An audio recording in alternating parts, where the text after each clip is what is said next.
जय हिंद, नमस्कार। कैसे हैं आप सब लोग? आशा करता हूँ बहुत अच्छे होंगे। मैं विष्णु आपका हार्दिक स्वागत करता हूँ। दोस्तों, आज हम स्टैटिक जीके का पाठ करने वाले हैं। स्टैटिक जीके का आप लोगों ने बहुत सारे कमेंट किए थे कि सर इस प्रकार से स्टैटिक जीके करा दो ताकि हमारे एग्जाम में जो प्रश्न आते हैं तो 80 से 90% प्रश्न हम कर पाए। तो बिल्कुल उसी के क्रम में मैं स्टैटिक जीके कराने वाला हूँ। इसमें लगभग छोटे और बड़े टॉपिक अगर मिलाकर देखे जाएं तो 33 टॉपिक करने वाले हैं और साथ में ये नोट्स भी आपको प्रोवाइड कराया जाएगा ताकि आपको रिवीजन करने में आसानी हो जाए। और दोस्तों, मैंने जिस प्रकार से भारतीय भूगोल और भारतीय संविधान कराया है, प्राचीन भारत, मध्यकालीन भारत और आधुनिक भारत को जब मैंने कराया था इतिहास को, उसी प्रकार से स्ट्रेटेजी को करा देंगे। ये पार्ट वो है जो सिर्फ याद करने के लिए ही होता है। इसमें बहुत सारी चीजों को समझना नहीं होता है। इसमें सीधे कोई मंदिर दे रखा है, ये मंदिर यहाँ पर है, यूनेस्को धरोहर सूची में इसको शामिल किया गया है, कौन कौन से डांस हैं, कौन सी राजधानी कहाँ पर है, नोबेल पुरस्कार किसको कहाँ दी, ये सारी चीजें इसमें समाहित है। अब जो डर है ना स्ट्रेटेजी का, ये बिल्कुल आपके खत्म हो जाएगा इस वीडियो के बाद। और एक पार्ट इसका और आएगा, 2 पार्ट में लेके आऊंगा, ठीक है। आपको लगता है इससे डर, लेकिन आज के बाद यहां से आने वाले प्रश्न आपके साथ बिल्कुल मजा आएगा, ऐसे समझ सकते हैं। तो ठीक है, स्टार्ट करते हैं बिना कुछ देरी के। सबसे पहला टॉपिक हम करने वाले भाई, भारत के जो विश्व धरोहर स्थल हैं, जो भारत के स्थल हैं जो विश्व में यूनेस्को धरोहर सूची में जिनको शामिल किया गया है, उन पर बात करेंगे। हमारे एग्जाम में यहाँ से बहुत सारे प्रश्न बन सकते हैं। जैसे एक तो प्रश्न ये आता है, जैसे मान लेते हैं कि एलोरा की गुफाएं कहाँ पर हैं, सूर्य मंदिर कहाँ पर है, तो हम उड़ीसा में बताएंगे, या एलोरा की गुफाएं या अजंता की गुफाएं महाराष्ट्र में बताएंगे। एक प्रकार से ये प्रश्न पूछा जाता है। दूसरा ये पूछा जाएगा कि ताजमहल या एलोरा की गुफाएं हैं, उनको यूनेस्को धरोहर सूची में कब शामिल किया गया था। इस प्रकार से भी हमारे एग्जाम में प्रश्न देखे जाते हैं। ठीक है, तो हम स्टार्ट करते हैं सीधे सीधे। सबसे पहले आगरा का किला, और दोस्तों अजंता की गुफाएं, और एलोरा की गुफाएं, और ताजमहल, इन चारों को शामिल किया गया था 1983 ईस्वी में। यानी ये प्रथम स्थल है जो उसको यूनेस्को धरोहर सूची में शामिल किया गया है। यूनेस्को धरोहर सूची में टोटल 43 हैं, उनमें से 35 हैं वो सांस्कृतिक हैं, 7 प्राकृतिक हैं और एक मिश्रित है। उनके बारे में बात करेंगे। तो सबसे पहले शामिल होने वाले आगरा का किला है, अजंता की गुफाएं हैं, एलोरा की गुफाएं और ताजमहल है। उसके बाद सूर्य मंदिर, इसे कोणार्क मंदिर के नाम से हम जानते हैं, ये उड़ीसा में है। इसको 1984 ईस्वी में धरोहर सूची में शामिल किया गया है। छठा है महाबलीपुरम में स्मारकों का समूह है, ये तमिलनाडु में पड़ता है। इसको भी 1984 ईस्वी में शामिल किया गया है। ठीक है, इधर भी बात कर लेते हैं साथ साथ में ताकि समझने में हमको आसानी हो जाएगा। सबसे पहले बात करेंगे लाल किला परिसर दिल्ली में, इसको कब शामिल किया गया था, 2007 ईस्वी में। जंतर मंतर जो जयपुर में है, वो शामिल कब किया गया था, 2010 ईस्वी में। और जयपुर को पिंक सिटी के नाम से भी हम लोग जानते हैं। राजस्थान की पहाड़ी किले राजस्थान में ही होंगे, और 2013 ईस्वी में इनको यूनेस्को धरोहर सूची में शामिल किया गया है।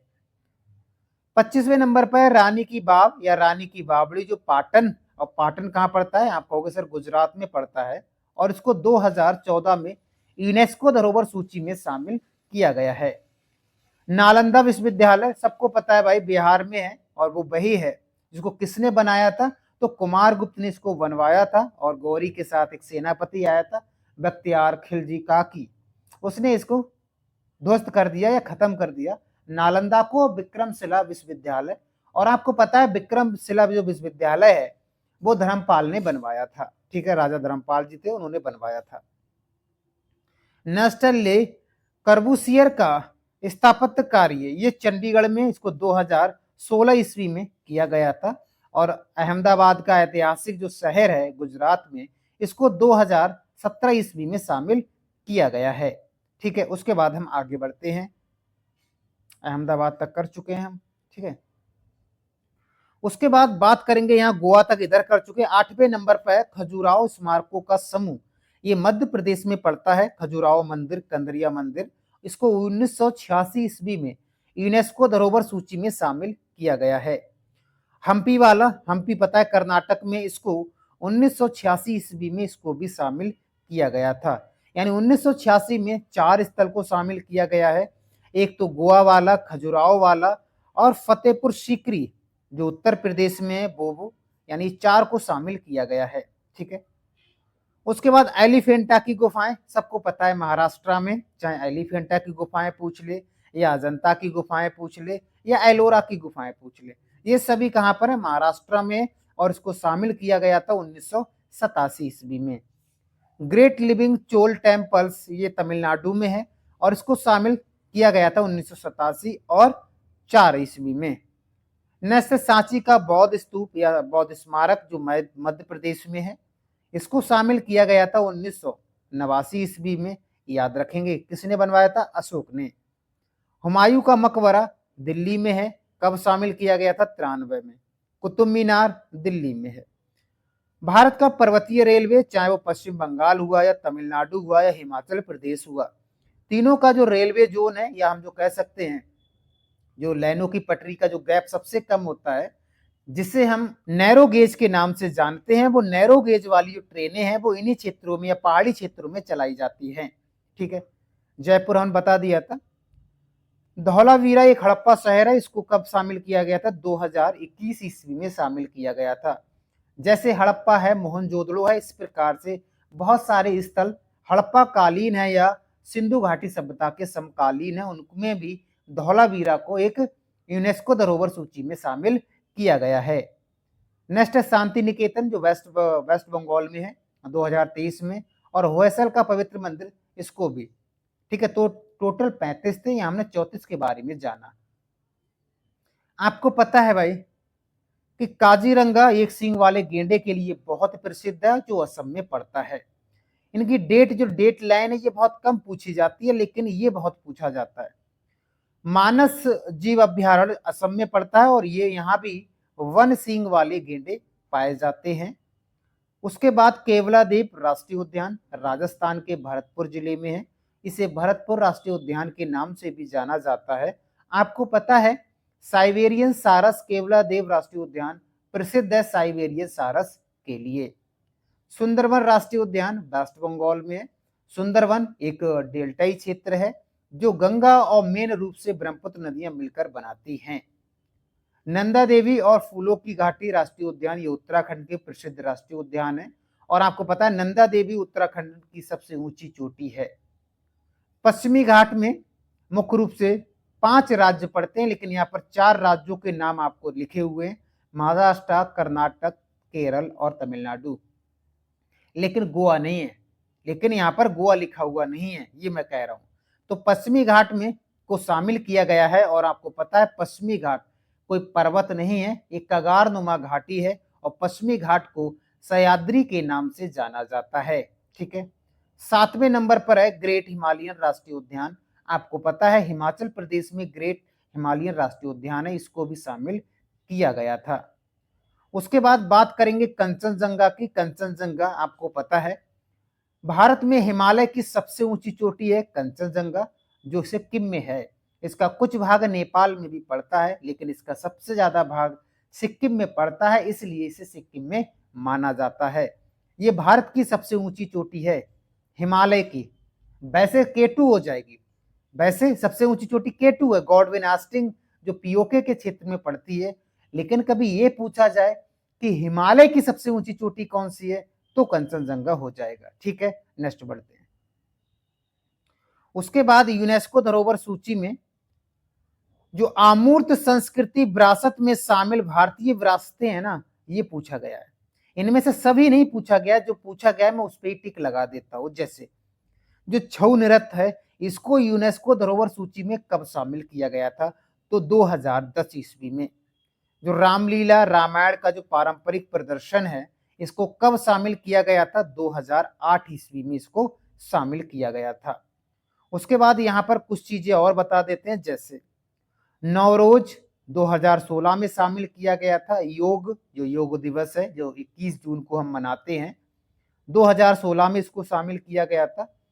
कुंभ को 2017 में, कोलकाता का दुर्गा पूजा 2021 में, और गुजरात का गरबा 2023 ईस्वी में इसको शामिल किया गया था। ये इतने ही प्रश्न यहाँ से बने हुए लिखा हुआ, तो इसमें और भी कई चीजें हैं, वो हमारे एग्जाम में प्रश्न नहीं पूछे जाते हैं। ठीक है, चलिए आगे बढ़ते हैं। उसके बाद हमारे एग्जाम में जो प्रश्न पूछे जाते हैं वो राष्ट्रीय प्रतीक को लेकर बहुत प्रश्न पूछे जाते हैं। राष्ट्रीय प्रतीक का मतलब पता है क्या है, यहाँ पर कर लेते हैं। ठीक है, जैसे प्रतीक चिन्ह कहाँ का क्या है, प्रतीक चिन्ह में और प्रश्न किस प्रकार से हमारे एग्जाम में पूछे जाते हैं। जैसे ये तो सबको ही पता है, राष्ट्रीय ध्वज, राष्ट्रीय चिन्ह, राष्ट्रीय गान, राष्ट्रीय गीत, राष्ट्रीय पशु, राष्ट्रीय पक्षी, राष्ट्रीय कैलेंडर, राष्ट्रीय पुष्प, राष्ट्रीय फल आम है और वृक्ष बरगद है, जीव डॉल्फिन है। ये ठीक है, ये तो सबको ही पता होगा भाई।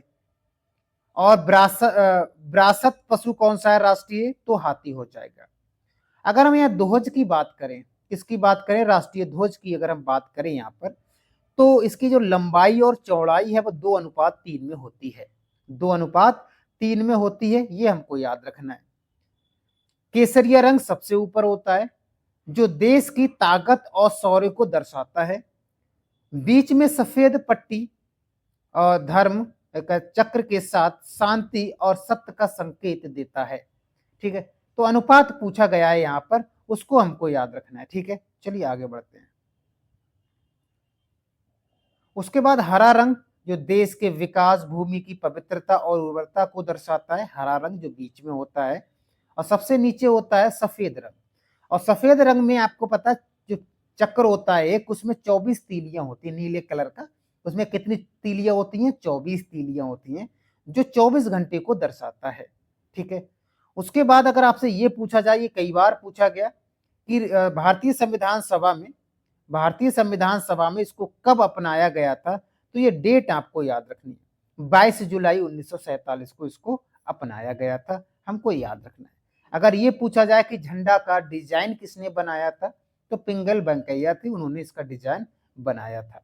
ठीक है, आगे बढ़ते हैं भाई। राष्ट्रीय गान की बात करेंगे कि राष्ट्रीय गान किसने लिखा, तो रविंद्रनाथ टैगोर ने लिखा था, और ये मुख्य रूप से बांग्ला भाषा में था। राष्ट्रीय गान के रूप में जन गण मन अधिनायक जय है, आपको पता है, और ये 24 जनवरी 1950 को संविधान सभा द्वारा इसको अपनाया गया था, और ये कई बार हमारे एग्जाम में आता है। इसको गाने में कितना समय लगता है, सबको पता है, 52 सेकंड का समय लगता है। राष्ट्रीय गीत की अगर हम बात करें तो वंदे मातरम गीत बंकिम चंद्र चटर्जी द्वारा संस्कृत में रचा गया था।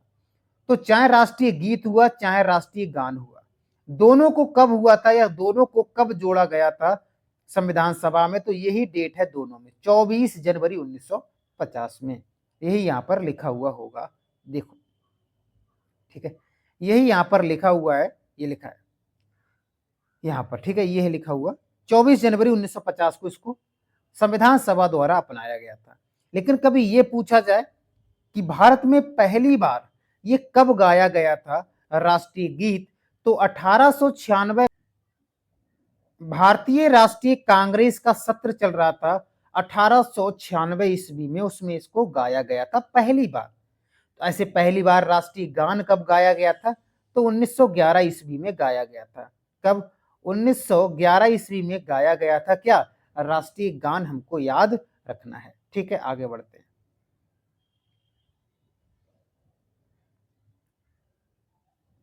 राजकीय प्रतीक की बात करेंगे, तो आपको पता है सारनाथ स्थित अशोक के स्तंभ से इसको लिया गया है, और इसके शीर्ष पर 4 सिंह हैं या शेर हैं, उसके 3 शेर तो आपको दिखते हैं, पीछे वाला शेर नहीं दिखता है।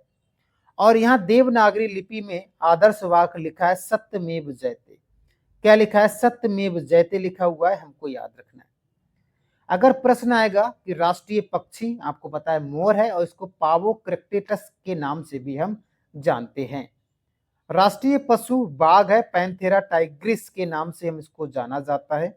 और कैलेंडर आपको पता है शक संवत पर आधारित है। मुद्रा आपको पता है भाई, इस मुद्रा को भारत सरकार ने 15 जुलाई 2010 को अपनाया गया था। ये जो इस बार जो चिन्ह है ना, जो रुपए हम बनाते इस प्रकार वाला, इसको कब अपनाया गया था, तो हमको याद रखना है। और ये प्रतीक उदय कुमार द्वारा संकलित है, ये भी प्रश्न एक बार आया था, हमको याद रखना है। आगे बात करते हैं। उसके बाद बात करते हैं हम, और आपको पता है सबसे ज्यादा अगर प्रश्न कहीं से आता है ना स्टैटिक जीके में, लोक नृत्य के बारे में आता है। तो मैंने इसको इस प्रकार से डिजाइन किया है कि एक भी लोक नृत्य मैंने छोड़ा ही नहीं है। जिस भी राज्य में जो नृत्य होते हैं वो सब है इसमें, और इनमें से कुछ पूछे गए हैं, सब नहीं पूछे गए हैं। लेकिन हो सकता है आपके एग्जाम में कोई दूसरा पूछ लेगा, तो आप कहाँ जाएंगे, इसलिए मैंने सब कुछ डाल दिया है। तो उनमें से मैं कुछ टिक लगा दूंगा, वही आपको याद रखना है। जैसे असम में सबको बिहू याद होगा, बस असम का खेल खत्म। लेकिन बिहू के साथ साथ और भी कई सारे, बिहू है, भोरतला है, नागा है, और कली गोपाल है, खेल गोपाल है, नाट है, अंकिया नाट, अब बस इतना, अप्सरा नृत्य है। अगर ये 6 नृत्य आपको याद है तो काम हो जाएगा। ठीक है, तो इस प्रकार से एक लिस्ट बनाया हुआ है मैंने, उस लिस्ट के द्वारा हम चीजों को देखेंगे। ठीक है, चलो बढ़ते हैं आगे।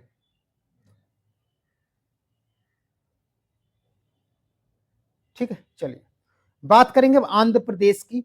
तो आंध्र प्रदेश में बहुत सारे हैं, तो इसमें से कौन सा याद रखें, तो एक बोनालू है, ये लिखा है ना, बुमनालू है। और दूसरा अगर हम याद करें कोट्टम, कोट्टम बहुत इंपॉर्टेंट है, बीरानाट्टम बहुत इंपॉर्टेंट है, और लंबाडी बहुत इंपॉर्टेंट है। ये 4 बहुत इंपॉर्टेंट है आंध्र प्रदेश के लिए, तो ये आंध्र प्रदेश में हम इनको याद रख लेंगे। बात करें गुजरात का, डांडिया है, गरबा है, टिप्पणी है, भवई है, सिद्धि दमाल है। ये बहुत इंपॉर्टेंट है हमारे लिए, कहाँ के लिए, तो गुजरात के लिए। और एक और है यहाँ पर ढोलो रोडो, ये भी बहुत इंपॉर्टेंट है गुजरात का। अगर इतना याद है तो गुजरात में आपको परेशानी उठाने की जरूरत नहीं है, आपको लोक नृत्य वाला प्रश्न गलत नहीं होगा। वेस्ट बंगाल की अगर हम बात करें तो धुनाची है, डोमनी है, कलप्पम है, बाउल है, ये याद रख लेना तो आपका काम हो जाएगा। महाराष्ट्र में याद रखेंगे तो महाराष्ट्र में सभी याद नहीं रखने हैं, एक लिखना है दशावतार, घनगिरी है, घनगिरी, गज, पोवाड़ा, ये याद हो जाएगा ना तो आपका काम हो जाएगा। तमिलनाडु की अगर हम बात करें तो तमिलनाडु में देख लेते हैं, थोड़ा ऊपर और कर लेते हैं। तमिलनाडु में बात करेंगे तो तमिलनाडु में हो जाएगा अट्टम, बिल्लू, पट्टू, ये 3 याद रख लोगे तो आपका काम हो जाएगा। पंजाब में ऊपर के 4-5 याद रख लोगे, जैसे भाकड़ा है, गिद्ध है, डफ है, धमन है, मांड, भांड है, याद रख लोगे तो आपका काम हो जाएगा। उत्तराखंड में अगर याद कितने रखें, उत्तराखंड में भी 3-4 याद रख लेंगे, जैसे लांगुरिया है, भोटिया है, थारू है, एक और है यहाँ पर गढ़वाली और कुमाऊनी, ये याद है तो आपका काम हो जाएगा। ठीक है, ये 5-6 याद हो तो काम हो जाएगा। राजस्थान में हम क्या क्या याद रखेंगे, राजस्थान से पहले इधर देखें भाई, बिहार का हम नहीं देख पाए ना, इधर गुजरात का देख लिए, तो इधर बिहार का भी देख लेते हैं। बिहार में क्या याद रखें, बिहार से प्रश्न बहुत कम पूछा गया है, तो झुमरी यहाँ पर होता है इंपॉर्टेंट, क्या है, झुमरी है यहाँ पर, और विदेशिया है, कर्मा है, ये 3 याद रख लोगे तो हो जाएगा काम। हिमाचल प्रदेश में डंडरस, छतरी, सिकरी, दीपक याद रख लोगे तो हो जाएगा काम। ठीक है, जम्मू कश्मीर में राउफ बहुत इंपॉर्टेंट है, हिकत बहुत इंपॉर्टेंट है, दोनों ही याद रख लेना। हरियाणा की बात करेंगे तो हरियाणा में झूमर, और यहाँ भी झूमर है। ठीक है, फाग, दाफ, धमाल, ये कहाँ के हैं, एक घूमर भी है, राजस्थान में भी घूमर है और हरियाणा में भी घूमर है, याद रखेंगे। ठीक है, चलिए तो इधर हम राजस्थान तक कर चुके हैं, आगे बात करते हैं उत्तर प्रदेश में। उत्तर प्रदेश की सारे नृत्य इंपॉर्टेंट है, कजरी, ये सब पूछे गए, कजरी, रासलीला, नौटंकी, मयूर नृत्य और चरकुला, ये उत्तर प्रदेश के सभी पूछे गए। मध्य प्रदेश के जवारा, ग्रिंडा, ये बस 2 ही इंपॉर्टेंट है, एक जवारा हो गया और एक ग्रिंडा हो गया। कर्नाटक का बहुत इंपॉर्टेंट है, अक्षगान है, ब्रागसे है, और होली वेसा है, ये इंपॉर्टेंट है कहाँ के लिए, कर्नाटक के लिए।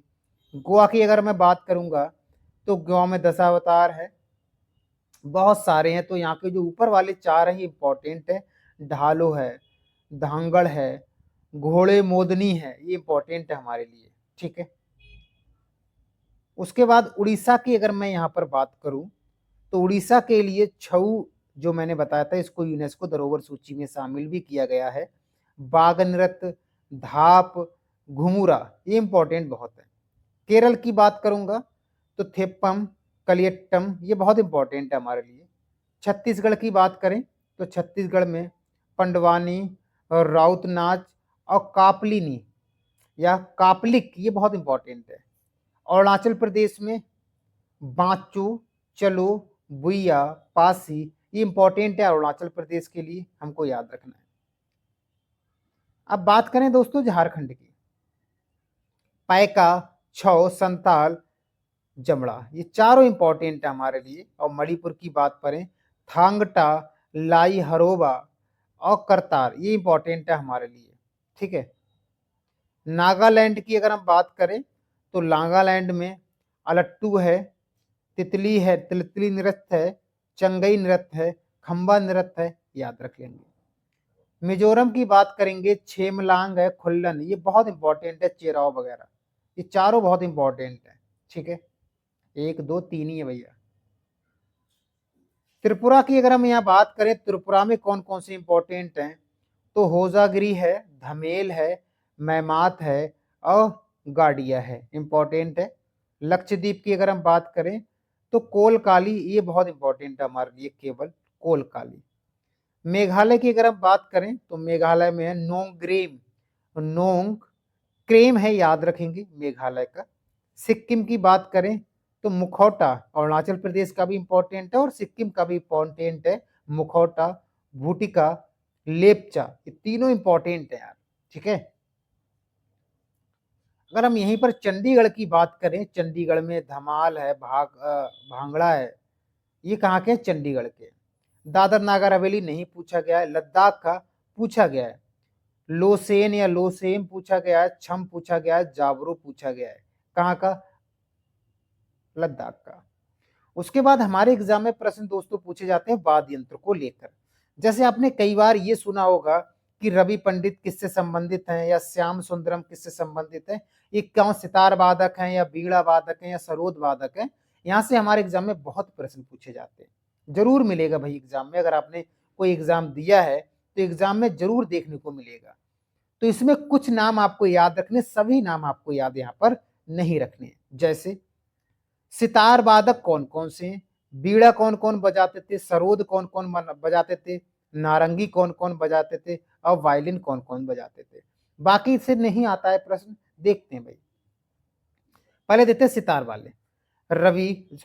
पंडित रविशंकर जी हैं, शाहिद परवीज खां हैं, बुद्धादित्य मुखर्जी हैं, अनुष्का शंकर हैं और हारा शंकर भट्टाचार्य हैं, निखिल बनर्जी हैं, बिलाकत खान है, मुस्तफ़ा अली है, उमा शंकर मिश्र है।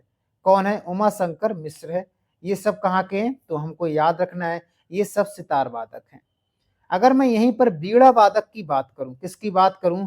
बीड़ा वादक की बात करूं तो इसमें सबसे पहले श्याम सुंदर अयग्री है और दोराई स्वामी अयंकर है, कल्याण कृष्ण भागवतार है,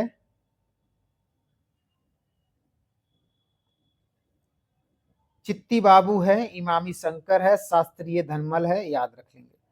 ये प्रश्न बहुत आते हैं। सरोद वाले अगर हम बात करें, यहाँ पर किसकी बात करेंगे? सरोद।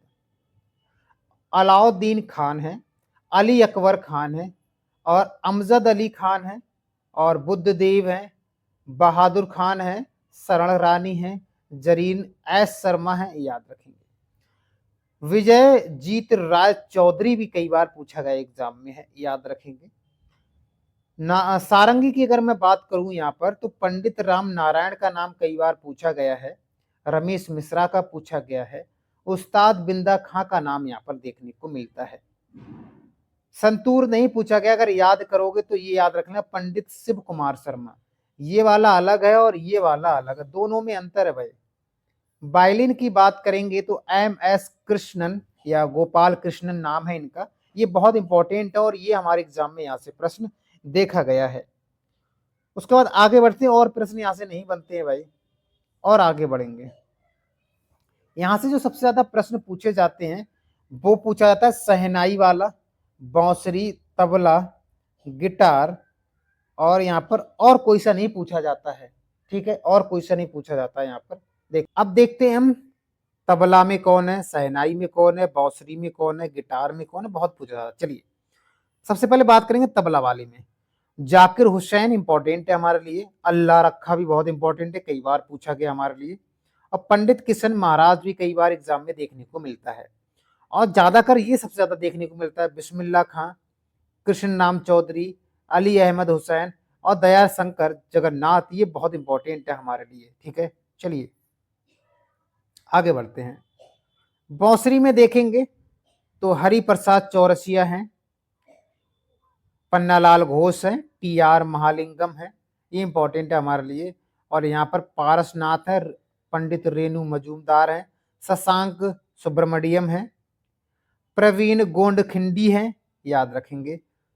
और ये है हमारा सुमित्रा चटर्जी, कई बार पूछा जाता है, पन्नालाल घोष भी पूछा गया है, याद रखेंगे। अगर गिटार की यहाँ पर बात करेंगे तो एक व्यक्ति का नाम याद रखना है, ब्रजभूषण काबरा, ये पूछा गया है हमारे एग्जाम में। बाकी कोई याद करने की जरूरत नहीं है, जितना मैंने बताया है बस इतना याद कर लेना। ठीक है, उसके बाद प्रश्न आता है कि भारत में शास्त्रीय नृत्य कितने हैं, तो आप कहेंगे दोस्तों 8 हैं। कौन कौन से? एक भरतनाट्यम है, एक कथक है, एक कथकली है, एक कुचिपुड़ी है, एक मणिपुरी है, मोहिनी अट्टम है, उड़ीसी है और सत्रिय है। तो ये पूछा जाता है कौन से राज्य में कौन सा है, तो भरतनाट्यम तमिलनाडु का बहुत इंपॉर्टेंट है, कथक उत्तर भारत का है, रफ करके एक बार देखते हैं फिर, कथक उत्तर भारत का है, और कथकली केरल का है। कभी कभी कथक ये कहा कथक किस राज्य का है, तो उत्तर प्रदेश का है। ठीक है, और कथकली केरल का, इन दोनों में बहुत दिक्कत होती है, ये याद रखेंगे हम। और कुचिपुड़ी आंध्र प्रदेश का है, और मणिपुर का मणिपुरी का मणिपुर है, मोहिनी अट्टम केरल का है, उड़ीसी उड़ीसा का है, और सत्रिय है असम का। ये याद रखेंगे, कई बार पूछा गया है। और ये पूछा जाता है इसकी भाषा, जो सत्रिय नृत्य हैं इनमें सबसे प्राचीन भाषा कौन सी है, सबसे प्राचीन भाषा कौन सी है, तो हमको याद रखना है यहाँ पर। इनमें देखना है सबसे प्राचीन भाषा कौन सी है, तो तमिल सबसे प्राचीन भाषा है। उसके बाद तमिल भी है, तेलुगु है, कन्नड़ है, संस्कृत है, मलयालम है, उड़ीसी है या उड़िया है। इनमें देखा जाए तो सबसे पहली भाषा है वो तमिल है, जो शास्त्रीय नृत्य में ली गई है, हमको याद रखना है। ठीक है, उसके बाद दोस्तों यहाँ पर मैंने यहाँ पर लिखा है भारत के प्रमुख मार्शल आर्ट। यहाँ से प्रश्न हमारे एग्जाम में ना के बराबर देखा गया है, तो मैं इसको नहीं बताने वाला हूँ। हमारे एग्जाम में भारत के प्रमुख मेले बहुत पूछे जाते हैं। क्या पूछा जाता है? भारत के प्रमुख मेले और त्योहार हमारे एग्जाम में बहुत देखने को मिलते हैं। जैसे कुंभ का मेला कहाँ लगता है, तो दोस्तों कुंभ का मेला 4 जगहों पर लगता है। कितनी जगहों पर? 4 जगहों पर। एक जगह लगेगा प्रयागराज में, एक जगह लगेगा हरिद्वार में, एक जगह लगेगा उज्जैन में, और एक जगह लगेगा नासिक में। तो जो उज्जैन है ना, वो क्षिप्रा नदी पर है, उज्जैन क्षिप्रा नदी के किनारे है, याद रखेंगे। और जो हरिद्वार है ना, वो गंगा नदी किनारे है, हरिद्वार गंगा नदी किनारे है। और जो नासिक है वो गोदावरी नदी के किनारे है। और ये प्रयागराज है, ये गंगा यमुना नदी के किनारे है, हमको याद रखना है। ठीक है, उसके बाद हम आगे बढ़ते हैं। नौचंदी मेला मेरठ में लगता है, नौचंदी एक्सप्रेस भी चलाई जाती है। गढ़मुक्तेश्वर मेला हापुड़ में, वटेश्वर मेला आगरा में लगता है। ये राज्य बाई राज्य मैंने इसको बांटा गया है, राज्य बाई राज्य देखेंगे ताकि हमारे एग्जाम में प्रश्न गलत ना हो। देवा शरीफ मेला कई बार पूछा गया, बाराबंकी में है। कहाँ पर है? बाराबंकी में। सागाम्बरी मेला सहारनपुर में, कई बार पूछा गया। कालिंजर मेला वांदा में है। कबीर मेला संत कबीर नगर या मगहर में है। कैलाश मेला आगरा में है। नाम नौमी अयोध्या में है। गोपाल सागर मेला अंबेडकर नगर में स्थित है। ये सब इंपॉर्टेंट है हमारे लिए। सोरो मेला कासगंज में है। देवी पाटन मेला कई बार पूछा गया, बलरामपुर में है। ये मेला नहीं पूछा गया, ये मैं आपको बता देता हूँ। कौन सा? गोलक गोरखनाथ, ये खीरी लखीमपुर में, आपको पता है खीरी लखीमपुर उत्तर प्रदेश का सबसे बड़ा जिला है क्षेत्रफल के हिसाब से। और गोविंद साहब मेला ये भी नहीं पूछा गया हमारे एग्जाम में। नकटिया मेला पूछा गया है वाराणसी में। नमिसार मेला कई बार पूछा गया है, सीतापुर में है। सैयद सलार मेला बहराइच में है, कई बार पूछा गया है। गंगा महोत्सव सबको पता है वाराणसी में है। त्रिवेदी महोत्सव प्रयागराज में है। ठीक है, कहाँ पर है? प्रयागराज में है।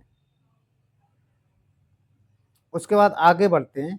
अब हम बात करेंगे दोस्तों बिहार के प्रसिद्ध मेलों के बारे में। मैंने बोला राज्य बाई राज्य देखेंगे, अब बिहार उत्तर प्रदेश के अभी देखे, अब बिहार के देखते हैं। बिहार में सोन मेला या सोनपुर मेला पशुओं का सबसे बड़ा मेला लगता है, बहुत इंपॉर्टेंट है हमारे लिए। पक्ष या पितृपक्ष मेला या अंतरराष्ट्रीय बौद्ध समागम, ये गया में लगता है, जो हमारे एग्जाम में बहुत पूछा जाता है एग्जाम में। ठीक है, और इसमें बहुत सारे मेला लगते हैं। अगर आप बिहार का कोई एग्जाम देते हैं, कोई भी बिहार का एग्जाम दे रहे हो, तो ये आपके लिए बहुत इंपॉर्टेंट हो जाते हैं। अगर आप केंद्र का एग्जाम दे रहे हो, तो केंद्र में केवल सोनपुर मेला हम याद रखेंगे, जो कई बार पूछा जाता है। ठीक है, चलिए आगे बढ़ते हैं। मध्य प्रदेश की बात करेंगे तो मैंने क्या, मध्य प्रदेश में कुंभ का मेला लगता है उज्जैन में, क्षिप्रा नदी के किनारे, और क्षिप्रा नदी चंबल नदी की सहायक नदी है। और भी बहुत सारे इंपॉर्टेंट हैं मध्य प्रदेश के। तो मध्य प्रदेश अगर आप स्पेशल देते हो या मध्य प्रदेश का कोई एग्जाम दे रहे हो, तो मध्य प्रदेश के और बहुत इंपॉर्टेंट हो जाएंगे। तो ये पीडीएफ आपको दिया जाएगा, तो जिस भी राज्य के आप हो, उस राज्य के मेलों को आपको देखना है, और उत्तर प्रदेश के मेले बहुत इंपॉर्टेंट है। ठीक है, चलिए राज्य बाई राज्य यहाँ पर मेले बताए गए हैं, आप अपने लिस्ट में देख लेना, किस भी राज्य से हो उसी राज्य के देखेंगे।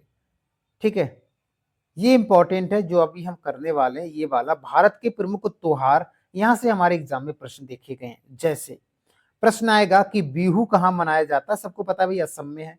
लोहड़ी या गुरु पर्व पंजाब में है। गुड़ी पाड़वा महाराष्ट्र में है। ओणम कई बार पूछा जाता है, केरल का है। पोंगल कई बार पूछा गया है, पोंगल या जलीकट्टू तमिलनाडु का है। बिशु कई बार पूछा गया, केरल और कर्नाटक का है। उगादि कई बार पूछा गया, आंध्र प्रदेश और कर्नाटक में। दुर्गा पूजा वेस्ट बंगाल में है। खर्ची पूजा त्रिपुरा में है। बोनालू बहुत पूछा गया, तेलंगाना में। ना पे डंडा लगा लेंगे, बोनालू हो जाएगा। ठीक है, जन्माष्टमी पूरे भारत में मनाई जाती है। रामनवमी पूरे भारत में मनाई जाती है। दशहरा भी पूरे भारत में मनाया जाता है। वसंत पंचमी पूरे भारत में मनाई जाती है। ये जो पूरे भारत में मनाया जाता है, ये नहीं पूछा जाता है। जो केवल राज्य में बनाया जाता है वही ज्यादा पूछा जाता है। जैसे लोसार या लोसर कई बार पूछा गया भाई, ये पर्वतीय क्षेत्र में मनाए जाते हैं। सिक्किम, अरुणाचल प्रदेश और लद्दाख में। कोई सा भी एग्जाम्पल आए, ज्यादातर लद्दाख का आता है, लद्दाख में मनाया जाता है, लेकिन तीनों जगह लोसार मनाया जाता है, हमको याद रखना है। ठीक है, ये कई बार पूछा गया, हॉर्नबिल फेस्टिवल। और ये नुआखाई कई बार पूछा गया, उड़ीसा का है। और हॉर्नबिल वाला नागालैंड का है, नागालैंड लिखा हुआ है यहाँ पर, नागालैंड का है।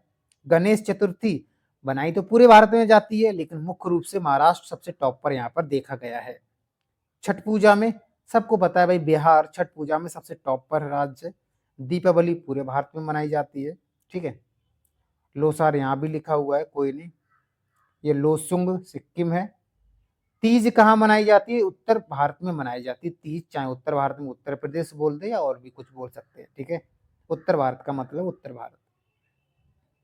यहाँ पर देखते हैं भाई, जन्माष्टमी, रथ पूजा, ये हिंदू धर्म के प्रमुख त्योहार है। शिवरात्रि है, रामनवमी है, होली है, गणेश, ये सब बहुत इंपॉर्टेंट है। हालांकि मैंने आपको बता दी, करवा चौथ, दीपावली वगैरह ये सब मनाते हैं। अब हम बात करते हैं नोबेल पुरस्कार प्राप्तकर्ता व्यक्ति कौन कौन थे, और हमारे एग्जाम में यहाँ से प्रश्न कैसे बन सकते हैं। देखिए, आपसे के एग्जाम में प्रश्न आएगा कि बताओ, प्रथम व्यक्ति बताओ जिसने नोबेल का पुरस्कार साहित्यिक क्षेत्र में लिया गया है। तो रविंद्रनाथ टैगोर ने साहित्य में मिला है इन्हें नोबेल पुरस्कार। प्रश्न आएगा भौतिकी में किसको मिला है, तो सीवी रमन को मिला है। प्रश्न आएगा चिकित्सा में किसको मिला है, तो हरगोविंद खुराना को नाम आएगा। प्रश्न आएगा शांति में किसको मिला है, तो मदर टेरेसा का नाम आएगा। तो ये कई बार इनका डेट भी पूछा गया है, ये हमको याद रखना ही है, ये बहुत इंपॉर्टेंट है हमारे लिए। तो चलिए स्टार्ट करते हैं। रविन्द्रनाथ टैगोर को 1913 ईस्वी में साहित्य क्षेत्र में इनको नोबेल पुरस्कार दिया गया था, हमको याद रखना है। दूसरे व्यक्ति थे सीवी रमन, इनको 1930 ईस्वी में भौतिकी के क्षेत्र में इनको नोबेल पुरस्कार दिया गया था। तीसरे थे हरगोविंद खुराना, 1968 ईस्वी में, और चिकित्सा के क्षेत्र में नोबेल पुरस्कार दिया गया था। बात करेंगे मदर टेरेसा, जिसे भारत की या दुनिया की माँ कहा जाता है, भारत की नहीं दुनिया की माँ भी इसको कहा जाता है इनको। और 1989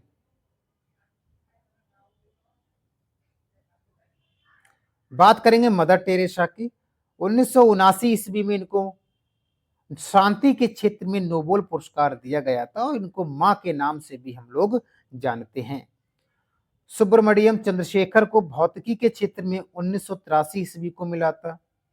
प्रश्न आएगा कि बताओ पहला व्यक्ति कौन था जिसको अर्थशास्त्र में नोबेल पुरस्कार दिया गया था, तो अमर्त्य सेन थे। 1998 ईस्वी को इनको दिया गया था। ठीक है। उसके बाद कैलाश सत्यार्थी को 2014 में मिला था शांति के क्षेत्र में, याद रखना है। और अभिजीत बनर्जी को 2019 में अर्थशास्त्र में मिला हुआ है, ये हमको याद रखना है, ये कई बार एग्जाम में प्रश्न पूछे जाते हैं। अब यहाँ करेंगे भारत रत्न से संबंधित जो प्रश्न आते हैं हमारे एग्जाम में, कि भारत रत्न सबसे बड़ा सर्वोच्च सम्मान है जो नागरिकों को दिया जाता है, ये कोई उपाधि नहीं है। और इसकी स्टार्टिंग कब से हुई है भारत रत्न देने की, तो 1954 ईस्वी से स्टार्ट किया गया था और पहली बार 1954 ईस्वी में ही 3 लोगों को दिया गया था। कितने लोगों को दी गया? 3। सर्वपल्ली राधाकृष्ण, सीवी रमन और सी राजगोपालाचार्य, जिनको राजा जी के नाम से हम जानते हैं, इनको दिया गया था 1954 में। तो 1954 में कितने लोगों को दिया गया था? 3 लोगों को। तीनों के हमको नाम याद रखने हैं। 1955 ईस्वी में डॉक्टर भगवान दास, जवाहरलाल नेहरू और मोक्षगुंडम विश्ववरैया थे, इनको दिया गया था 1955 ईस्वी में। ठीक है। 57 में गोविंद वल्लभ पंत को दिया गया था, जो उत्तर प्रदेश के पहले सीएम बने थे। 58 वाला नहीं पूछा गया है, लेकिन याद रख लेंगे, कोई दिक्कत नहीं है। ये वाला भी नहीं पूछा गया है, लेकिन ये 62 वाला जरूर पूछा गया है कि डॉक्टर राजेंद्र प्रसाद को भारत रत्न कब दिया गया था। कोई पहले राष्ट्रपति रहे हैं, 1962 ईस्वी में दिया गया था। 1963 ईस्वी में डॉक्टर जाकिर हुसैन को दिया गया था और उनकी मृत्यु उनके कार्यकाल के दौरान हो गई थी। ये राष्ट्रपति थे ना। उसके बाद बात करते हैं हम 66 की। किसकी बात करेंगे? 66 की। 66 में लाल बहादुर शास्त्री को प्रथम मरणोपरांत पुरस्कार दिया गया था। 1966 से पहले जो व्यक्ति की डेथ हो जाती थी, जो व्यक्ति मर जाते थे, उनको पुरस्कार नहीं दिया जाता था, लेकिन 1966 के ईस्वी के बाद मरणोपरांत पुरस्कार देना शामिल किया गया था, ये हमको याद रखना है। 71 में इंदिरा गांधी को, और ये पहली महिला थी नोबेल पुरस्कार पाने वाली। 75 में बीबी गिरी को, 76 में के काम राज को मरणोपरांत और 80 में मदर टेरेसा को दिया गया था। ये प्रश्न कई बार आता है। आचार्य विनोबा भावे को मरणोपरांत दिया गया था। ये वही विनोबा भावे थे जिनको भूदान आंदोलन चलाया था, व्यक्तिगत सत्याग्रह चलाया था, ये वही व्यक्ति थे। 1987 ईस्वी में खान बहादुर, या सॉरी खान ने खान अब्दुल गफ्फार को दिया गया था 87 में। 88 वाला नहीं पूछा गया, 90 वाला पूछा गया है। डॉक्टर भीमराव अंबेडकर को मरणोपरांत दिया गया था और नेल्सन मंडेला को भी भारत रत्न से सम्मानित किया गया था। ये सर्वोच्च पुरस्कार है। 1991 को राजीव गांधी को, सरदार वल्लभ भाई पटेल को और मोरारजी देसाई, यानी 3 लोगों को 1991 ईस्वी में दिया गया था। 92 वाला भी पूछा गया है, सत्यजीत रे और मौलाना अबुल कलाम आजाद को दिया गया था, याद रखेंगे। और 97 भी इंपॉर्टेंट है, एपीजे अब्दुल कलाम। आसफ अली, आसफ अली को मरणोपरांत दिया गया था और गुलजारी लाल नंदा को भी दिया गया था। आपको पता है गुलजारी लाल नंदा प्रधानमंत्री जो मर जाते थे, आपको पता है गुलजारी लाल नंदा ने कई बार प्रधानमंत्री का कार्यभार संभाला था, याद रखेंगे। 98 में सुब्बुलक्ष्मी थी, सुब्रमण्यम जी थे। 99 में जयप्रकाश नारायण, अमर्त्य सेन और गोपीनाथ बारदोली और पंडित रविशंकर। अभी बताया था ना, ये किसमें माहिर थे? तबला में, सितार में, सरोद में, है ना। 2001 ईस्वी में लता मंगेशकर को और उस्ताद बिस्मिल्लाह खां को दिया गया था। 14 वाला पूछा गया है, प्रोफेसर CNR राव को दिया गया था और सचिन तेंदुलकर को भी दिया गया था। सचिन तेंदुलकर प्रथम खिलाड़ी हैं और सबसे कम उम्र के व्यक्ति हैं जिनको नोबेल पुरस्कार दिया गया था। 15 में अटल बिहारी वाजपेयी को दिया गया था और पंडित मदन मोहन मालवीय को मरणोपरांत दिया गया था। क्या नोबेल पुरस्कार याद रखेंगे। 2015 ईस्वी में अटल बिहारी वाजपेयी और पंडित मदन मोहन मालवीय को मरणोपरांत भारत रत्न मिला था। ये कई बार एग्जाम में प्रश्न पूछा जाता है।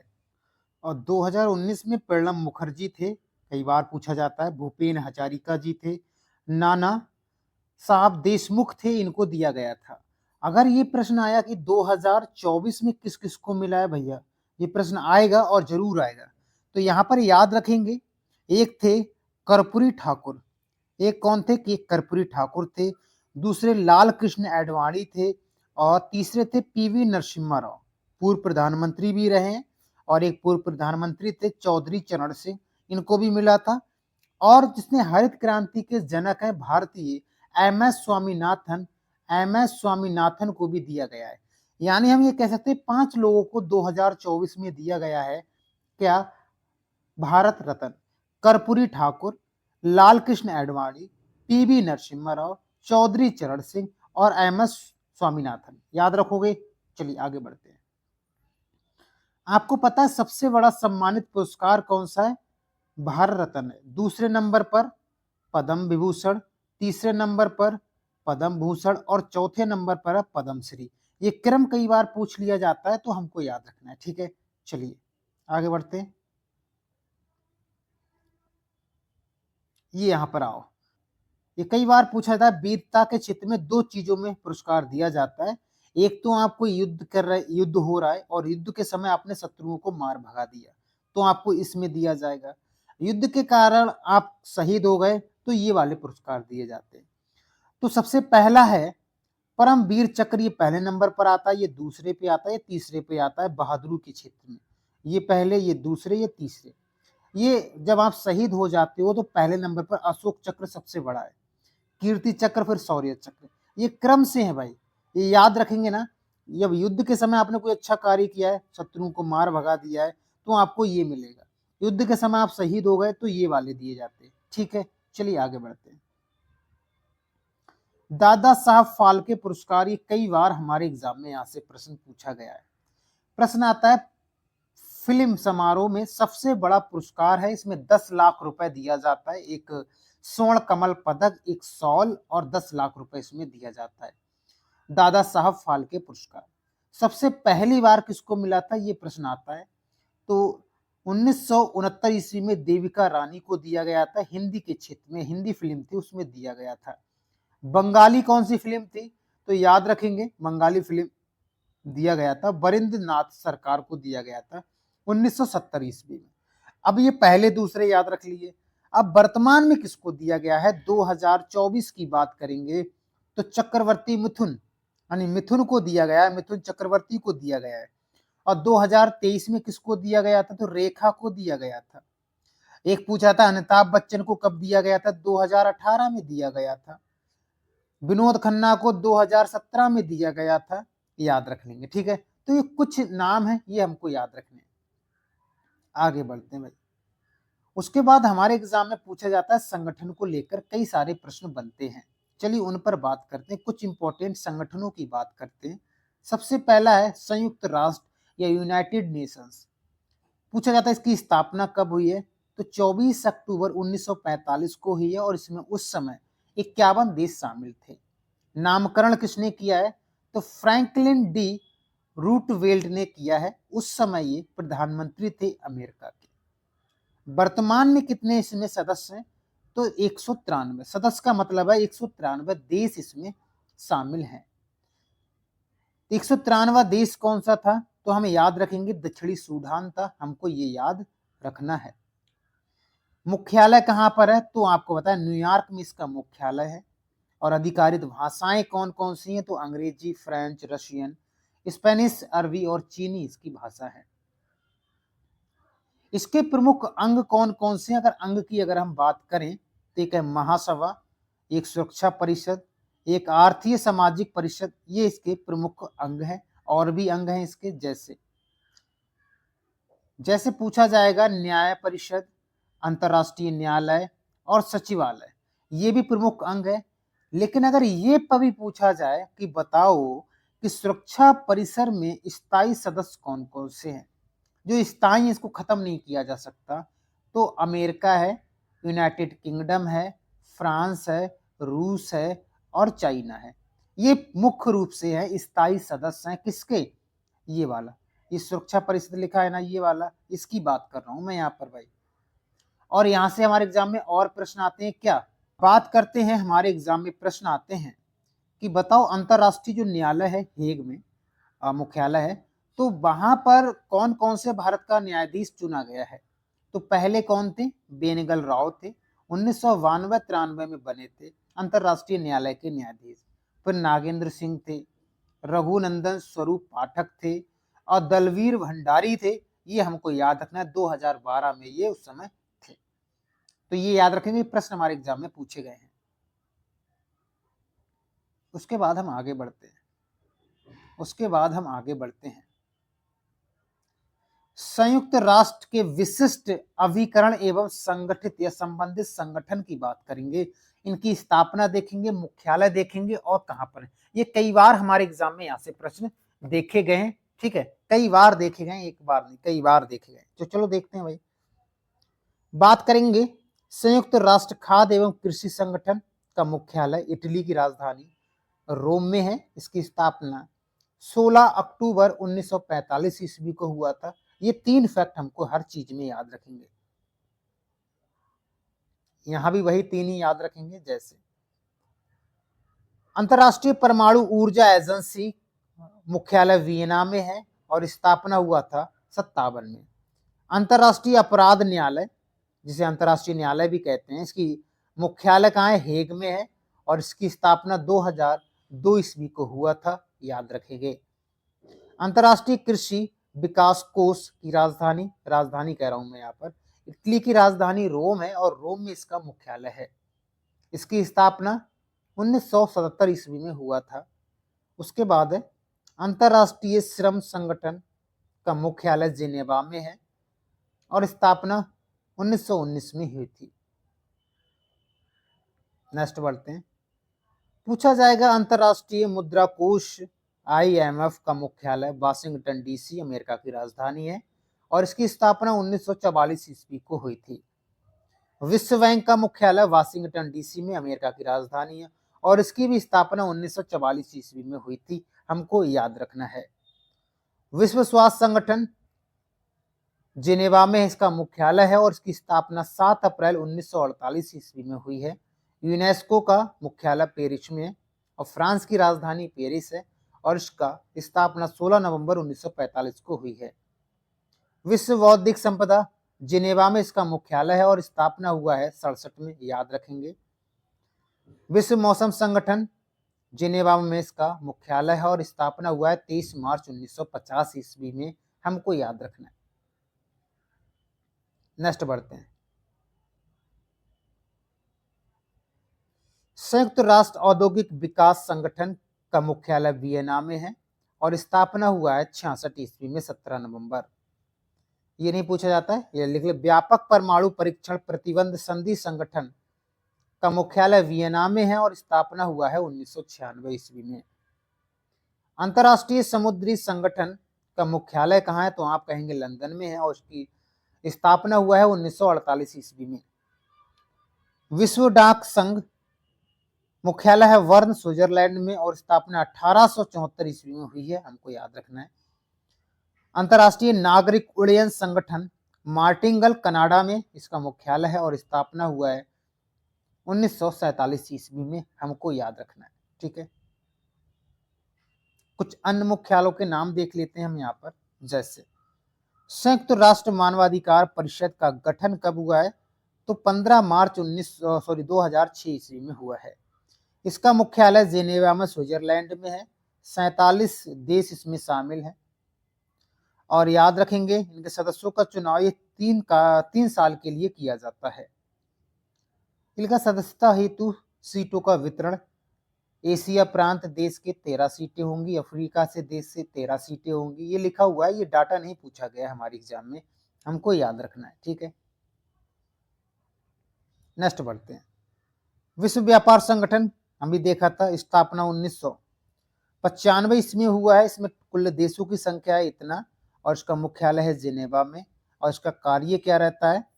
अपने सदस्यों के बीच व्यापार विवादों को सुलझाना। दो या दो से अधिक राज्यों के बीच में व्यापार को लेकर कोई विवाद आ जाता है तो यहीं पर सुलझाया जाएगा। कहां पर? जिनेवा में, हमको याद रखना है, ठीक है। बिस्टेक स्थापना 1997 इसमें हुई है और इसका सचिवालय है ढाका में। और इसमें कौन कौन से सदस्य शामिल हैं ये हमारे एग्जाम में प्रश्न बनते हैं, जैसे बांग्लादेश, भूटान, भारत, म्यांमार, नेपाल, श्रीलंका और थाईलैंड बिस्टेक में शामिल हैं, याद रखेंगे, ठीक है। एशियाई विकास बैंक की स्थापना होती है 19 दिसंबर 1966 ईस्वी को। सदस्य संख्या कितनी? 68 है और इसका मुख्यालय है मनीला में। और फिलीपींस की राजधानी है मनीला, वहीं पर इसका मुख्यालय है। और आपको पता है मनीला में अंतरराष्ट्रीय चावल अनुसंधान केंद्र भी है, हमको याद रखना है, ठीक है। नेक्स्ट बढ़ते हैं। ब्रिक्स की बात करेंगे। 2006 ईस्वी में इस अस्तित्व में आया था और पहला शिखर सम्मेलन इसका रूस में हुआ था 2009 ईस्वी में। और उस समय इसमें 5 देश शामिल थे, ब्राजील, भारत, रूस, चीन, दक्षिण अफ्रीका। और भी इसमें कई चीज शामिल हैं। 2024 में जो हुआ है ना, जो 2024 में हुआ है, इसमें कई देशों को शामिल किया गया है, जैसे मिस्र है, इथोपिया है, ईरान है, सऊदी अरब है, इनको शामिल किया गया है, हमको याद रखना है, ठीक है। कौन? मिस्र, इथोपिया, ईरान और सऊदी अरब। आगे बढ़ते हैं। ये हो गया क्या? ये रुक गया। बात करेंगे दक्षिण पूर्वी एशियाई राष्ट्रों का संघ हुआ, स्थापना हुआ है 67 में और इसका हेडक्वार्टर है या मुख्यालय है जकार्ता, इंडोनेशिया की पुरानी राजधानी थी, याद रखेंगे। नई राजधानी नूसंतारा है, ठीक है। ब्रिक्स बैंक या न्यू डेवलपमेंट बैंक का मुख्यालय संघाई या चाइना में है। और 2016 ईस्वी में ब्राजील के फोर्टालेजा में इसकी स्थापना हुआ था। सदस्य कौन कौन है? ब्राजील, रूस, भारत, चीन तथा दक्षिण अफ्रीका है, याद रखेंगे। G7 ग्रुप, 7 का ग्रुप है ये, स्थापना 1975 ईस्वी में हुई है। और G8 वर्ष 1997 के रूप में शामिल हुआ है और वर्ष 2014 में रूस निलंबित हो गया है, ठीक है। G7 से हमको याद रखना है। प्रश्न आएगा हमारे एग्जाम में, G20 की स्थापना 99 में हुआ है, 1999 ईस्वी में। उसमें बहुत सारे देश शामिल हैं, याद रखेंगे, ठीक है। एशिया प्रांत आर्थिक सहयोग, ओपेक जिसे कहते हैं, सचिवालय सिंगापुर में है, स्थापना 89 में हुआ है और इसमें 21 देश शामिल हैं। कितने? इसमें 21 देश शामिल हैं, याद रखेंगे। बात करते हैं यूरोपियन संघ की, बात करेंगे। स्थापना 1993 ईस्वी में हुआ है और इसका हेडक्वार्टर है ब्रुसेल्स, बेल्जियम में। कुल इसमें 27 देश शामिल हैं। और दूसरा संगठन है दक्षिण एशियाई क्षेत्रीय सहयोग संगठन, जिसको सार्क कहा जाता है। सार्क की स्थापना दिसंबर 1985 ईस्वी में हुआ है और इसका हेडक्वार्टर काठमांडू, नेपाल की राजधानी है। और इसमें टोटल 8 देश शामिल हैं। इन 8 देशों के नाम हमको याद रखना है: भारत, बांग्लादेश, नेपाल, श्रीलंका, भूटान, पाकिस्तान, मालदीव और अफगानिस्तान, ठीक है। नेक्स्ट बढ़ते हैं। बात करें हम यहाँ पर नाटो की। नाटो का मुख्यालय ब्रुसेल्स, बेल्जियम में है। ब्राजील बेर बेर निकल रहा है। स्थापना होता है 4 अप्रैल 1949 ईस्वी को वाशिंगटन डीसी में इसकी स्थापना हो जाती है और 30 देश इसमें शामिल हैं। संघाई संगठन की बात करें, सहयोग संगठन की, सचिवालय इसका मुख्यालय संघाई में है। स्थापना 96 में हुआ है और इसमें 8 देश शामिल हैं, हमको याद रखना है, ठीक है। अब यहीं पर संगठनों के नाम आए हैं, जी हम कर चुके हैं। इसमें बहुत सारे संगठनों के नाम हम आपको बता चुके हैं। कुछ संगठन यहाँ पर बचे हुए हैं, जैसे हमारे एग्जाम में प्रश्न आएगा कि रेड क्रॉस का मुख्यालय, इंटरपोल का मुख्यालय, है ना, इस प्रकार से इस्लामिक सहयोग संगठन का मुख्यालय, यूरोपियन संघ का मैंने आपको बता ही दिया था, खाड़ी सहयोग परिसर का, तो ये प्रकार के बहुत सारे प्रश्न, यूनिसेफ का न्यूयॉर्क में, है ना, यूरोपियन संसद का लग्जमबर्ग में, संयुक्त राष्ट्र पर्यावरण कार्यक्रम नैरोबी में, यानी ये बहुत सारे यहाँ पर भी लिख रखे हैं। एक बार इनको सक्रिय नजर से आप देख लोगे, आपका काम हो जाएगा। ठीक है, विश्व बौद्धिक संपदा जिनेवा में, ये कई बार पूछे जाते हैं हमारे एग्जाम में। ठीक है, देखो 30-35 है केवल। अब हम याद करेंगे दिवस। दोस्तों ऐसा कोई एग्जाम बना नहीं, स्टैटिक जीके में एक प्रश्न जरूर आता है दिवस को लेकर, कोई सा एक दिवस पूछ लिया जाएगा। कभी कभी क्या होता है, हमने दिवस बहुत सारे पढ़ लिए और हमारे एग्जाम में कोई दिवस से प्रश्न ही नहीं बना, तो इसका मतलब हमने दिवसों को कम पढ़ा है। हमने यहाँ पर सभी दिवस को मिक्स किया हुआ है टोटल, इससे बाहर प्रश्न आएगा ही नहीं दिवसों से, लेकिन इसमें ज्यादा दिवस है, लेकिन हम आपको वो कराएंगे या उस पर टिक लगा देंगे जो हमारे एग्जाम में बहुत पूछे जाते हैं। ठीक है, घबराने की जरूरत आपको बिल्कुल नहीं है। चलिए बात करेंगे, जनवरी से स्टार्ट करेंगे और 4 जनवरी को मनाया जाता है विश्व वेल दिवस। 9 जनवरी को प्रवासी दिवस, आपको पता है 9 जनवरी 1915 ईस्वी को महात्मा गांधी अफ्रीका से भारत आए थे, उसी के खुशी के लिए ये मनाया जाता है, हमको याद रखना है। 10 जनवरी को हिंदी दिवस, 11 जनवरी को लाल बहादुर शास्त्री की पुण्यतिथि है, और 12 जनवरी को युवा दिवस। क्या मनाया जाता है 12 जनवरी को? युवा दिवस, याद रखेंगे। 15 जनवरी को भारतीय सेना दिवस मनाया जाता है। 23 जनवरी को नेताजी सुभाष चंद्र बोस जयंती मनाई जाती है। 24 वाला कई बार पूछा जाता है। राष्ट्रीय बालिका दिवस मनाया जाता है और 25 जनवरी को हम मतदान दिवस और राष्ट्रीय पर्यटक दिवस के रूप में मनाते हैं। सबको पता है 26 जनवरी के बारे में तो पता ही है। ठीक है, अंतर्राष्ट्रीय सीमा शुल्क दिवस भी मनाते हैं 26 जनवरी को। 30 जनवरी की बात करेंगे तो महात्मा गांधी का शहीद दिवस मनाते हैं। ठीक है, और जनवरी का अंतिम रविवार किसके लिए प्रसिद्ध है? तो कुष्ठ उन्मूलन रोग के लिए प्रसिद्ध है।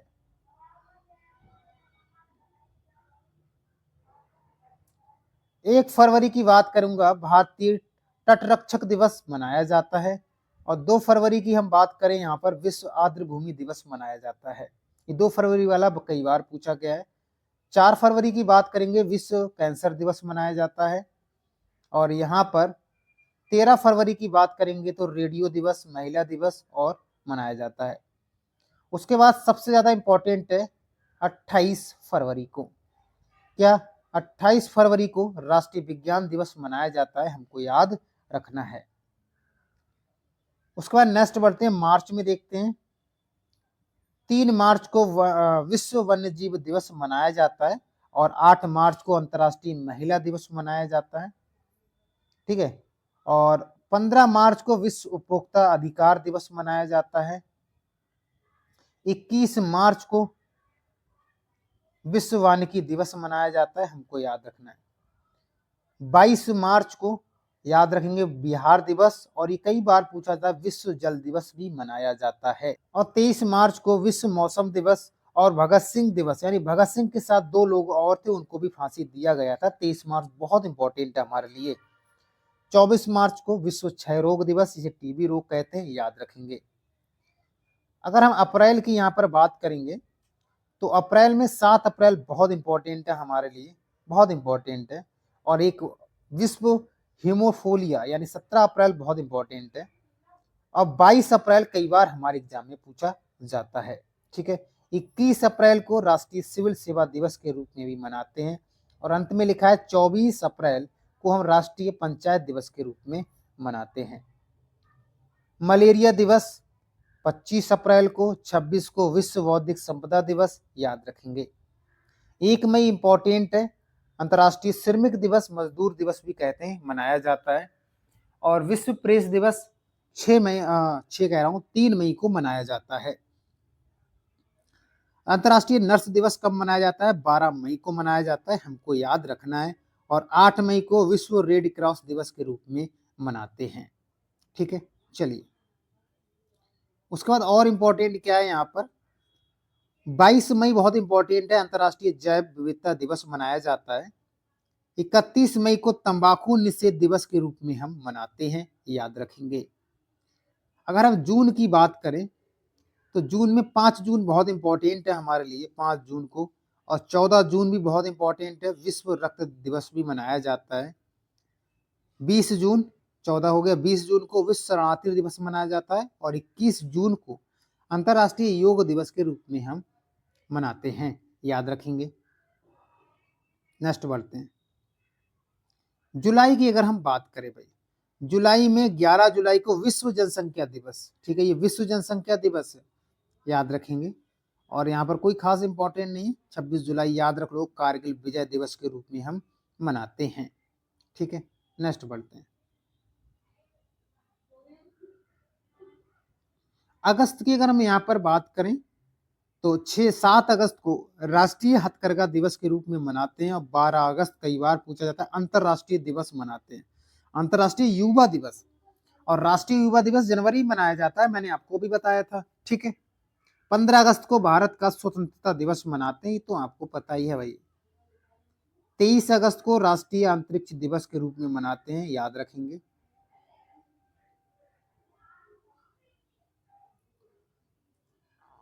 5 सितंबर को शिक्षक दिवस के रूप में मनाया जाता है, और 14 सितंबर को राष्ट्रीय हिंदी दिवस मनाया जाता है, ठीक है।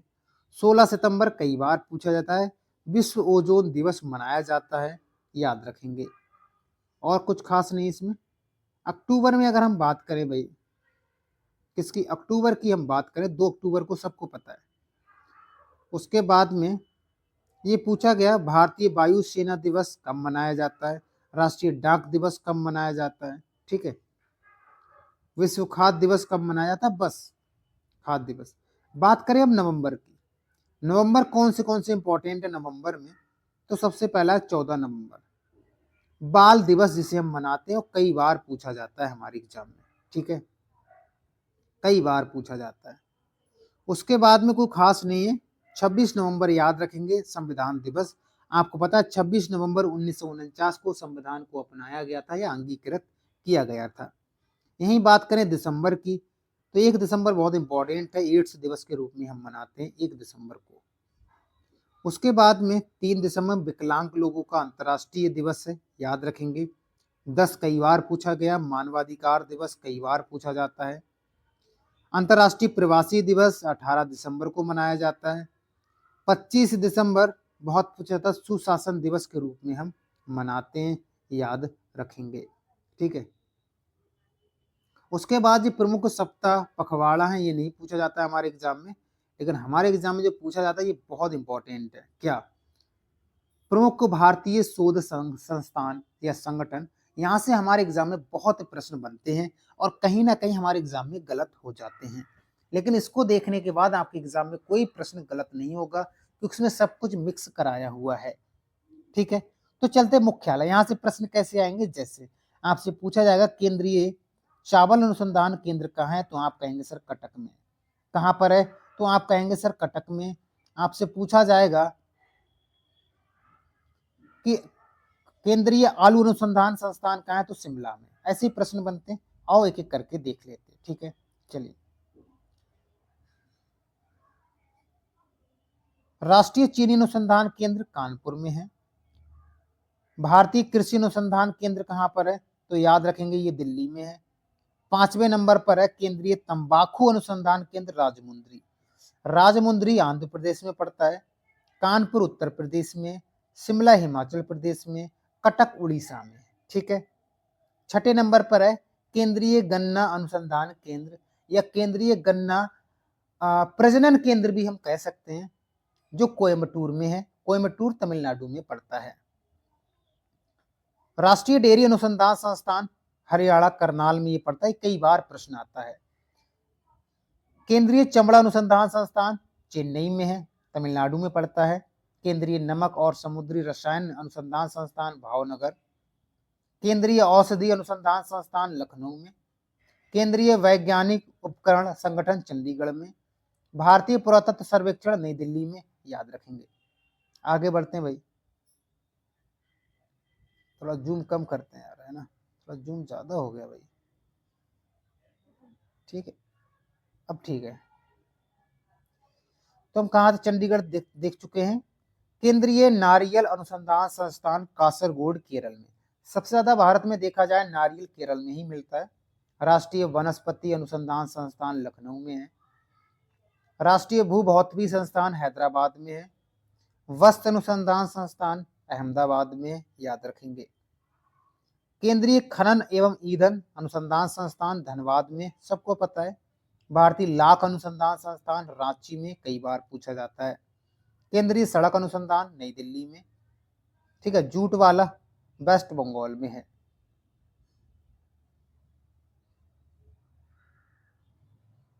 आगे देख लेते हैं।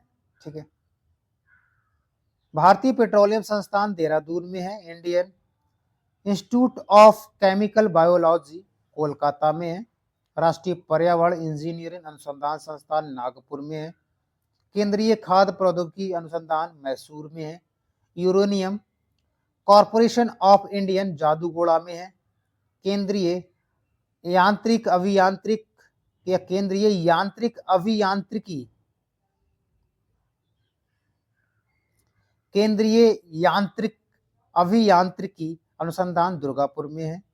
भारतीय विश्व विज्ञान संगठन लखनऊ में है। विक्रम साराभाई अंतर्राष्ट्रीय केंद्र तिरुवनंतपुरम में है। वन अनुसंधान संस्थान देहरादून में है। 39 पे लिखा है भारतीय अंतरिक्ष अनुसंधान बेंगलोर में है। पशु चिकित्सा अनुसंधान इज्जतनगर में है, बरेली। राष्ट्रीय मत्स्य अनुसंधान केंद्र मानेसर गुरुग्राम में है। केंद्रीय भेड़ ऊन अनुसंधान संस्थान राजस्थान में है। सेंट्रल फॉर डीएनए फिंगर वाला हैदराबाद में है। डीजल लोकोमोटिव बक्स कहाँ पर है, वाराणसी में है। राष्ट्रीय धातु प्रयोग या धातु विज्ञान प्रयोगशाला जमशेदपुर में है, टाटा स्टील वाला है ना। आगे बढ़ते हैं। दृष्टि विकलांग हेतु राष्ट्रीय संस्थान देहरादून में है। भारतीय सर्वेक्षण विभाग ये भी देहरादून में है। जीवाणु प्रौद्योगिकी संस्थान चंडीगढ़ में है, याद रखेंगे। मौसम वाला पुणे में है। ये कई बार हमारे एग्जाम में यहाँ से प्रश्न देखे जाते हैं और हमको याद रखने होते हैं। चलिए आगे बढ़ते हैं। उसके बाद हमारे एग्जाम में कभी कभी ऐसा होता है, वैसे जो भारत के प्रमुख संग्रहालय यहाँ से प्रश्न पूछा जाता है। वैसे यहाँ से प्रश्न ना के बराबर पूछा जाता है, लेकिन फिर भी अगर आप इसको देखना चाहो, जब नोट्स में आपका होगा तो आप इसको याद कर पाओगे। इसको आपको पीडीएफ फॉर्म में ये मिल जाएगा। अब बात करेंगे राज्यवाई जीआई टैगों के बारे में। देखो दोस्तों, जीआई टैग जो वर्तमान में दिए जाते हैं, हालांकि ये भी दिए गए हैं, लेकिन जो 2024 में जीआई टैग दिए गए होंगे उस पर प्रश्न ज्यादा पूछे जाते हैं। पुराने जीआई टैगों के प्रश्न कभी कभार आ जाता है, लेकिन जो करंट में चल रहा है ना वो ज्यादा आता है। तो उसके लिए हम करंट का कोई एक जीआई टैग वाला वीडियो लेके आएंगे और उनमें से कुछ ऐसे जीआई टैग उठाएंगे जो पुराने भी पूछे जाते हैं। ठीक है, तो ये पुराने हैं, इसमें 2023 तक इसमें सम्मिलित हैं जीआई टैग के बारे में हमको याद रखना है। ठीक है, ये सोलापुर चादर कहाँ की है, तो महाराष्ट्र को जीआई टैग दिया गया है। जैसे हम चाय का बोलेंगे तो असम को जीआई टैग दिया गया है ना। ये चीज है, तो जीआई टैग हम देख लेंगे करंट में। अब भारत का अन्य देशों के साथ जो युद्ध हुए हैं, ये युद्ध अभ्यास होते हैं या सैन्य अभ्यास होते हैं, उन पर बात करेंगे। यहां से हमारे एग्जाम में प्रश्न पूछे जाते हैं कि संप्रति भारत और बांग्लादेश के बीच में सैन्य अभ्यास किया जाता है। मित्र शक्ति भारत और श्रीलंका के बीच में। सिलिनेक्स भारत और श्रीलंका। मैत्री भारत और थाईलैंड। वज्र प्रहार भारत और यूएसए। शांति सैन्य अभ्यास भारत और फ्रांस। धर्म गर्जियन भारत और जापान। गौड़ शक्ति भारत और इंडोनेशिया। प्रबल दोस्तीप और काजिंद कजाकिस्तान। बस ये 2-4 हैं, याद रख लेना आप, और हमारे एग्जाम में यहीं से प्रश्न पूछे जाते हैं। उसके बाद आपको पता है कि भारत का समाधि स्थल बहुत इंपॉर्टेंट है हमारे लिए, और हमारे एग्जाम में प्रश्न जरूर देखा गया है। पूछा जाएगा महात्मा गांधी का समाधि स्थल कहाँ है, तो राजघाट है भैया। और लाल बहादुर शास्त्री का कहाँ है, विजय घाट है। चौधरी चरण सिंह का कहाँ है, तो किसान घाट है। याद रखोगे? चलिए, अगर इस वीडियो को आप पेपर से पहले देख कर जाते हो तो आपके बहुत सारे प्रश्न सही हो जाएंगे। 2-3 बार इसको देख लेना, आपका काम हो जाएगा। 2 पार्ट में इसको हम लेके आएंगे। शक्ति वन जवाहरलाल नेहरू की है समाधि स्थल, इंदिरा गांधी का है शांति स्थल, राजीव गांधी का है वीर भूमि, मोरारजी देसाई का है अभय घाट, डॉक्टर राजेंद्र प्रसाद का है महाप्रयाग, बी आर अम्बेडकर जी का है चैत्य भूमि, जगजीवन राम का है समता स्थल, ज्ञानी जैल सिंह का है एकता स्थल, और गुलजारी लाल नंदा का है नारायण घाट, और शंकर दयाल शर्मा का है कर्म भूमि। याद रखेंगे, ठीक है। और अटल बिहारी वाजपेयी का है हमारा सदैव अटल, ठीक है। हमारे एग्जाम में स्टेडियम से लेकर बहुत सारे प्रश्न बनते हैं कि कौन सा स्टेडियम कहाँ पर है, तो इसमें कोई देखने वाली चीज नहीं है। इसे नरेंद्र मोदी स्टेडियम, पुराना नाम इसका क्या था, नया नाम क्या, ये अहमदाबाद में है। याद रखेंगे। और भी बहुत सारे स्टेडियम है जो अहमदाबाद में भी है, तो इस स्टेडियम से हमारे एग्जाम में कभी कभार प्रश्न आ जाते हैं, वो हमको देख लेंगे, ठीक है। उसके बाद मंदिरों से लेकर हमारे एग्जाम में बहुत प्रश्न पूछे जाते हैं। किसको? मंदिरों से लेकर। आओ देख लेते भैया मंदिरों से। प्रश्न आएगा वंटिकेश्वर मंदिर कहाँ पर है? आंध्र प्रदेश में है।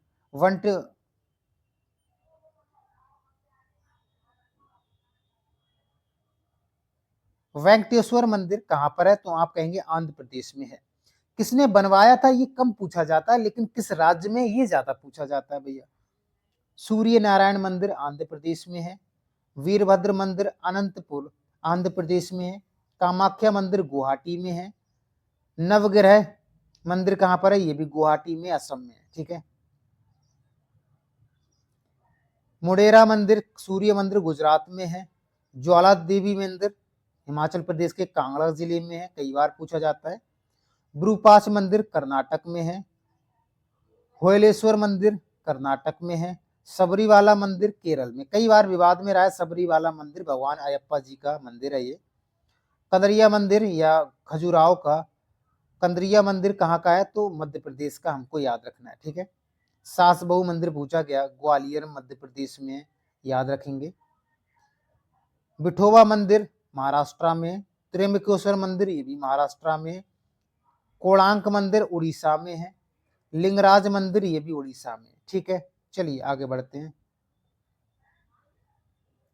प्रश्न आएगा हजार स्तंभ मंदिर, ये तेलंगाना में है, काकतीय वंश ने बनवाया था। शोर मंदिर ये भी तमिलनाडु में है। बृहदेश्वर मंदिर ये भी तमिलनाडु में है। राजराज प्रथम ने बनवाया था, ठीक है।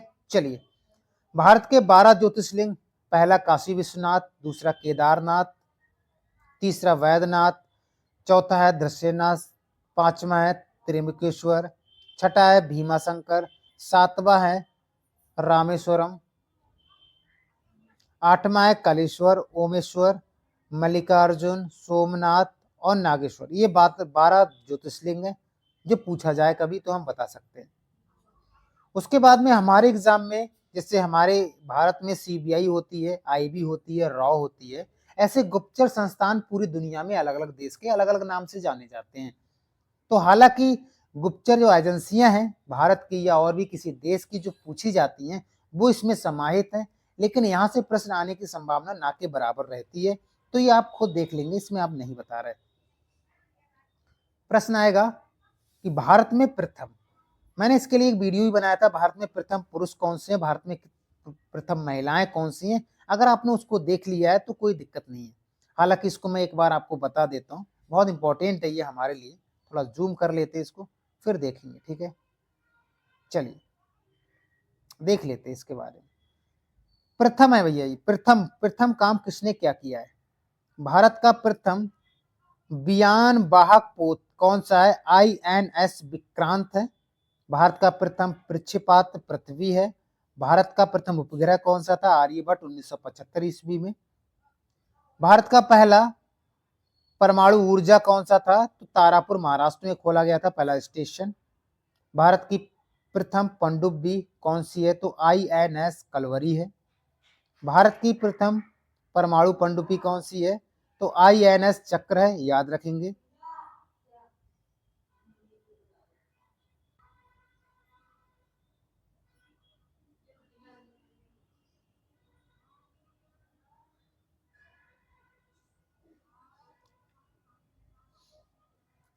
भारत का प्रथम परमाणु रिएक्टर कौन सा है? तो हमको याद रखना अप्सरा है, याद रखेंगे, कई बार हमारे एग्जाम में पूछा जाता है। भारत की मूक फिल्म कौन सी है? तो हरिश्चंद्र है इसमें, और निर्माता थे फाल्के जी। उसमें बोला नहीं गया था। बोलती फिल्म कौन सी है? आलम आरा पहली फिल्म है बोलने वाली, याद रखेंगे, कई बार पूछा जाता है। यहीं पर ये भी देख लेते हैं भाई। भारत के प्रथम गृह मंत्री उपराष्ट्रपति कौन थे? सरदार वल्लभ भाई पटेल थे, जिन्हें एकीकरण का बिस्मार्क भी कहा जाता है, और सरदार की उपाधि बारदोली की महिलाएं और गांधी जी के साथ उन्होंने दिया था। प्रश्न आएगा लोकसभा के अध्यक्ष कौन है? तो जीबी मालवंकर हैं। प्रश्न आएगा उच्चतम न्यायालय के प्रथम मुख्य न्यायाधीश कौन है? तो एच जे कानिया है। और भारत के प्रथम चुनाव आयुक्त कौन है? सुकुमार सेन है। भारत के प्रथम शिक्षा मंत्री अबुल कलाम आजाद है। भारतीय राष्ट्रीय कांग्रेस के प्रथम अध्यक्ष व्योमेश चंद्र बनर्जी हैं। आपको पता है कांग्रेस की स्थापना 1885 ईस्वी में एओ हुम के द्वारा किया गया था, याद रखेंगे। ठीक है, उसके बाद आगे बढ़ते हैं। भारतीय राष्ट्रीय कांग्रेस के प्रथम मुस्लिम अध्यक्ष बदरुद्दीन तैयब जी हैं।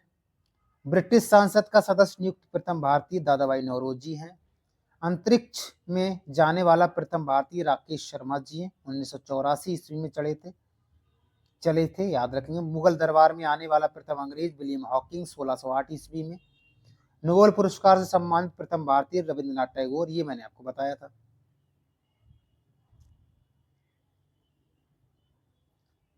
रैमसे मैकनेज अवार्ड सम्मानित प्रथम व्यक्ति आचार्य विनोबा भावे। भारतीय राष्ट्रीय पायलट की अगर मैं बात करूं तो JRD टाटा थे। आईसीएस में प्रथम व्यक्ति कौन थे? भारतीय सत्येंद्र नाथ टैगोर जी थे। इंग्लिश चैनल को पार किस करने वाली प्रथम व्यक्ति कौन थे? मिहिर सेन थे। इंग्लिश चैनल फ्रांस और इंग्लैंड के बीच में है, याद रखेंगे। नेक्स्ट बढ़ते हैं। ओलंपिक में व्यक्तिगत स्पर्धा में स्वर्ण पदक जीतने वाला प्रथम भारतीय अभिनव बिंद्रा जी थे, और बीजिंग में हुआ था 2008 ईस्वी में। 10 मीटर राइफल एयर राइफल किया था, उसमें इनको स्वर्ण पदक मिला था। ओलंपिक में एथलेटिक्स में स्वर्ण पदक जीतने वाला प्रथम भारतीय थे नीरज चोपड़ा जी थे। जेवलिन थ्रो इन्होंने फेंका था 2020 ईस्वी में। विश्व बैडमिंटन चैंपियन में पदक जीतने वाले प्रथम भारतीय थे प्रकाश पादुकोण, याद रखेंगे। केंद्रीय मंत्रिमंडल में त्यागपत्र देने वाले श्यामा प्रसाद मुखर्जी थे, और इन्हीं के नाम से एक सुरंग है, चेनानी नासरी सुरंग का नाम श्यामा प्रसाद मुखर्जी सुरंग कर दिया गया है। ठीक है, आगे बढ़ते हैं। प्रथम वायु सेनाध्यक्ष कौन थे? एयर मार्शल एस मुखर्जी थे, याद रखेंगे। स्वतंत्र भारत का प्रथम कमांडर इन चीफ कौन थे? जनरल करियप्पा थे। नेक्स्ट आएगा कि प्रथम चीफ ऑफ आर्मी स्टाफ कौन थे? याद रखेंगे, जनरल एम राजेंद्र सिंह थे, कई बार पूछा जाता है। प्रथम field marshal general Manik Shaw थे। प्रथम नौसेना अध्यक्ष कौन थे? वाइस एडमिरल RD कटारी थे, याद रखेंगे, ये कई बार हमारे एग्जाम में प्रश्न बनते हैं। नेक्स्ट होगा हमारा भारत के प्रथम रक्षा स्टाफ प्रमुख कौन थे? तो ये कई बार आता है, बिपिन रावत जी थे, याद रखेंगे। भारत में प्रथम समाचार पत्र शुरू करने वाले जेम्स सिक्की जी थे, और प्रिंटिंग प्रेस में भी जेम्स सिक्की का नाम आता है। हालांकि प्रिंटिंग प्रेस भारत लाने वाले पुर्तगाली थे, और इन्होंने पहला प्रिंटिंग प्रेस गोवा में लगाया था 1556 ईस्वी में, हमको याद रखना है। अंतर्राष्ट्रीय न्यायालय में प्रथम व्यक्ति कौन थे? तो ये नागेंद्र का नाम आएगा। प्रथम अध्यक्ष थे ये, लेकिन न्यायाधीश पूछा जाएगा तो बेनगल राव थे, ये हमने पीछे भी देखा था। अगर ये पूछा जाए कि हाई कोर्ट की प्रथम महिला, तो नीला सेठ हो जाएगी। सेठ लीला कह सकते हैं, या लीला सेठ कह सकते हैं। संयुक्त राष्ट्र में प्रथम महिला विजय पंडित लक्ष्मी हो जाएंगी। नोबेल पुरस्कार में मदर टेरेसा का नाम आएगा। मिस वर्ल्ड कौन थी पहली भारतीय महिला मिस वर्ल्ड में? तो रीता फारिया आ जाएगा, हमको याद रखना है। मिस यूनिवर्स में सुमिता सेन, याद रखेंगे। और अंतरिक्ष पे जाने वाली प्रथम महिला कल्पना चावला, और माउंट एवरेस्ट पर चलने वाली प्रथम महिला सबको पता है बछेंद्री पाल, 1984 ईस्वी में चढ़ी थी बछेंद्री पाल, हमको याद रखना है। ठीक है, अगर यहीं पर यह पूछा जाए प्रथम भारतीय महिला, तो ये है, लेकिन 2 बार चढ़ने वाली महिला कौन? संतोष यादव का नाम कई बार पूछा जाता है। ठीक है, नेक्स्ट बढ़ते हैं। इंग्लिश चैनल को पार करने वाली आरती शाह थे, लेकिन व्यक्ति मिहिर सेन था, औरत आरती शाह था। अशोक चक्र पाने वाली प्रथम महिला नीरा भनोट थी। ऑस्कर पुरस्कार पाने वाली भानु अथैया थी। बुकर पुरस्कार पाने वाली प्रथम भारतीय थी अरुंधति राय थी। अंतर्राष्ट्रीय बुकर पुरस्कार प्राप्त करने वाली प्रथम भारतीय गीतांजलि श्री थी, याद रखेंगे। भारतीय कांग्रेस की प्रथम महिला अध्यक्ष एनी बेसेंट थी। 1917 ईस्वी में इनको अध्यक्ष बनाया गया था कलकत्ता अधिवेशन में। भारतीय राष्ट्रीय कांग्रेस की प्रथम महिला अध्यक्ष सरोजनी नायडू थी। कानपुर अधिवेशन में इनको लगाया गया था, या कानपुर अधिवेशन में इनको रखा गया था 1925 ईस्वी में। और तीसरी महिला का नाम नलिनी सेन गुप्ता है, जिनको 1933 ईस्वी में अध्यक्ष बनाया गया था। प्रथम प्रधानमंत्री इंदिरा गांधी जी थी और राष्ट्रपति प्रतिभा पाटिल थी, याद रखेंगे। प्रथम महिला सांसद राधाबाई सुब्बारायन थी, याद रखेंगे। और महिला केंद्रीय मंत्री राजकुमारी अमृता कौर थी, याद रखेंगे। ठीक है, ये कई बार एग्जाम में प्रश्न आते हैं महिलाओं को लेकर। हम विश्व में देख लेंगे भैया, क्या देखेंगे? विश्व में देख लेंगे सीधे। कुछ चीजें मैंने छोड़ रखी हैं, वो विश्व में देखते हैं। पहले विश्व का प्रथम धर्म सनातन धर्म है। कागजी मुद्रा जारी करने वाला देश यही है। उत्तरी ध्रुव पर पहुंचने वाला व्यक्ति है रॉबर्ट पायरी जी थे। लेकिन महिला पूछा जाएगा तो एन वेन क्राफ्ट है। एन वैन क्राफ्ट है, ये यूएसए की है। ठीक है, अंतरिक्ष पर जाने वाला प्रथम व्यक्ति कौन है? यूरी गार्गिन है। पूरी दुनिया की बात कर रहे हैं यहाँ पर, ये विश्व लिखा हुआ है ना, तो विश्व की बात करेंगे यहाँ पर टोटल। विश्व का प्रथम विश्वविद्यालय तक्षशिला था भैया। देखो कितना पुराना तक्षशिला है, जो वर्तमान में पाकिस्तान में है।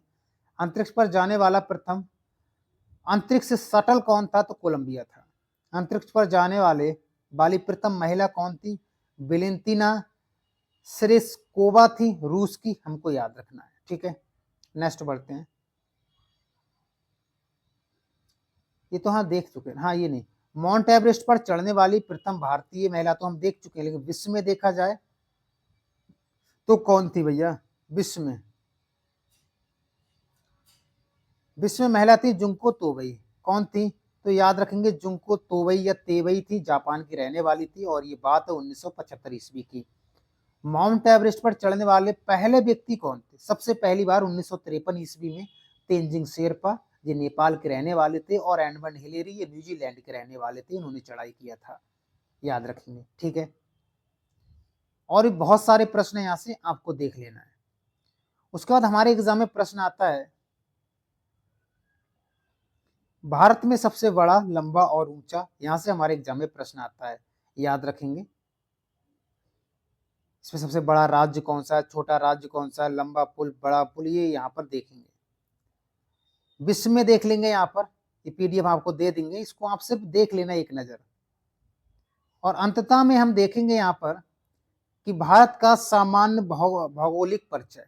अगर मैंने भूगोल आपने पढ़ा है, और भूगोल का पहला टॉपिक ही है भारत का सामान्य परिचय या भारत की स्थिति और विस्तार। अगर आपने उसको देखा है तो इसको पढ़ने की कोई जरूरत नहीं, इस वाले टॉपिक को। ठीक है, इस टॉपिक को कोई पढ़ने की जरूरत नहीं है, आपको याद रखें। इसमें अंडमान निकोबार और यही देखो पड़ोसी देशों के बारे में लिखा हुआ है ना। तटीय सीमा किसकी कितनी लगती है, ये सब मैंने आपको बताया था। ये देखो असम से कौन कौन से देश हैं, इस प्रकार से यहाँ से दे रखा है। ये रेड क्लिफ रेखा, डूरंड रेखा, ये सब रेखाएं हमने आपको बताई हैं।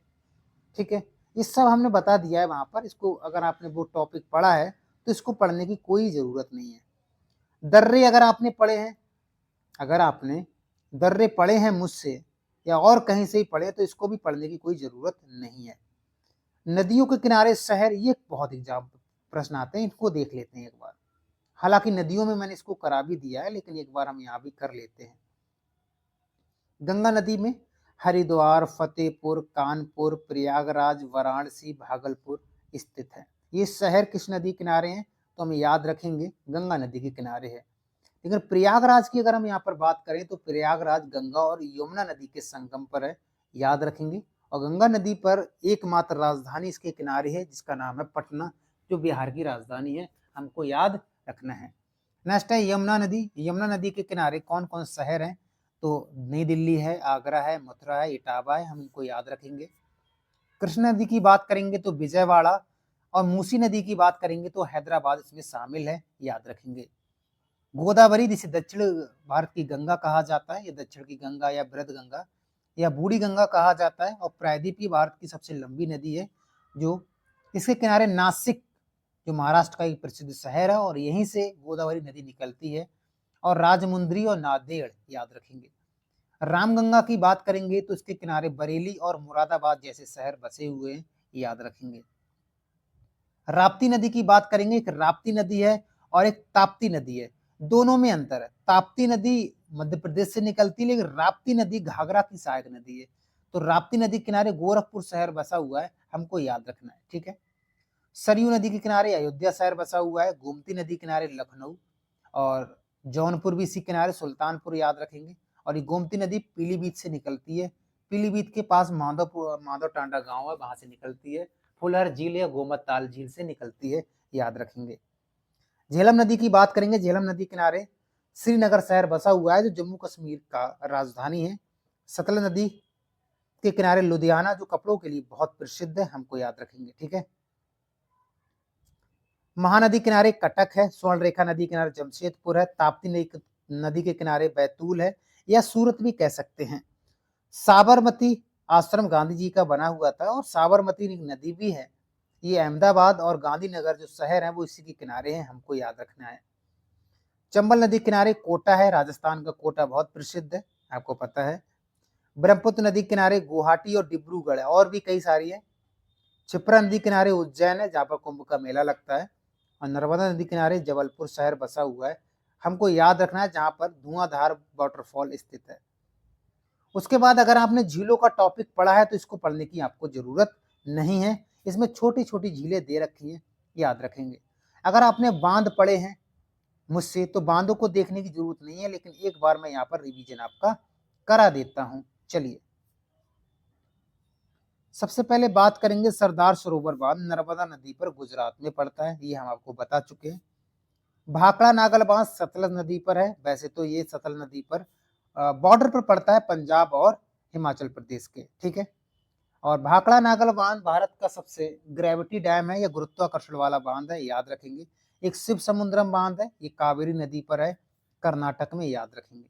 नागा अर्जुन बांध है कृष्णा नदी पर, आंध्र प्रदेश में। हीराकुंड बांध महानदी पर है, उड़ीसा में। इडुक्की बांध पेरियार नदी पर है, केरल में। मयूराची बांध मयूराची नदी पर है, पश्चिम बंगाल में। माता टीला बांध बेतवा पर है, उत्तर प्रदेश में, याद रखेंगे। पोचमपाद बांध गोदावरी तेलंगाना में है। रिहंद बांध रिहंद नदी में, उत्तर प्रदेश सोनभद्र में है। टेहरी बांध भागीरथी और बेलंगना भी यहाँ लिख लेना, और बेलंगना नदी पर है, और ये भारत का सबसे ऊंचा बांध है, जो उत्तराखंड में पड़ता है, टिहरी गढ़वाल में। चंबल नदी पर चंबल बांध है, चंबल नदी बहुत सारे बांध है, लेकिन यहाँ चंबल लिखा हुआ है, ठीक है। गांधी सागर जवाहर सागर इसी पर बांध है। काकड़ा पार बांध ताप्ती नदी पर, गुजरात में, कई बार पूछा गया। उकाई बांध भी उकाई और काकड़ा पार दोनों गुजरात में है, और दोनों ताप्ती पर हैं, याद रखेंगे। घाटपिरवा नदी पर। मालपिरवा नदी पर। तवा परियोजना तवा नदी पर है, मध्य प्रदेश में। तो कभी कभी ये पूछ लेता है कि तवा नदी किसकी सहायक नदी है, तो ताप्ती की ना होकर नर्मदा की सहायक नदी है, हमको याद रखना है। दुलहस्ती चेनाब नदी पर, सलाल चेनाब नदी पर, और बगलिहार भी चेनाब नदी पर है, हमको याद रखना है, ठीक है। और भी कई सारे बांध हैं, जैसे दामोदर नदी पर, झारखंड वेस्ट बंगाल में है। बाण सागर परियोजना सोन नदी पर है, मध्य प्रदेश उत्तर प्रदेश बिहार में स्थित है। इसमें पूछा है नाथपा झाकरी और थीन बांध पूछा गया है। थीन बांध रावी नदी पर, हिमाचल प्रदेश में है। नाथपा झाकरी परियोजना सतलज नदी पर, हिमाचल प्रदेश में है। तिलैया बांध पूछा गया कई बार, बराकर नदी पर, झारखंड में है। शरावती बांध शरावती नदी पर, कर्नाटक में है। कोयना बांध कोयना नदी पर, महाराष्ट्र में है। उसके बाद जनजाति अगर आपने देखी है तो जनजातियों को यहाँ से देखने की कोई जरूरत नहीं है, यहाँ पर वो जनजातियां जो स्टैटिक जीके में बार बार पूछी जाती हैं, ठीक है।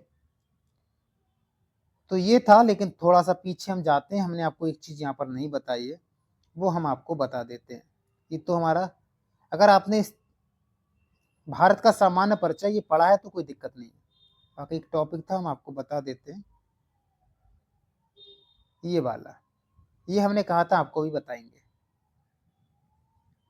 जैसे आपसे पूछा जाएगा सबसे भारत की सबसे ऊंची मूर्ति कौन सी है, तो सबको पता है स्टैचू ऑफ यूनिटी जो गुजरात में बनाई गई है, सरदार वल्लभ भाई पटेल की मूर्ति है।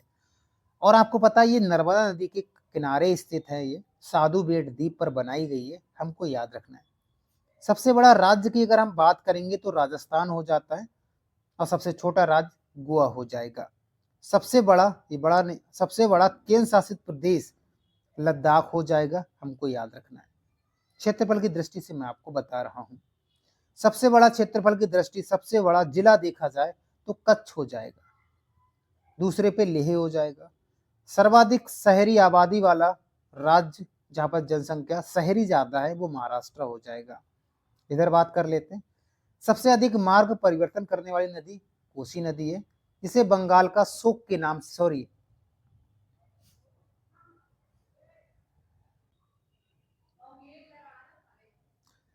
और बात करेंगे सबसे अधिक मार्ग परिवर्तन करने वाली नदी कोसी नदी है, जिसे बिहार का शोक के नाम से जानते हैं।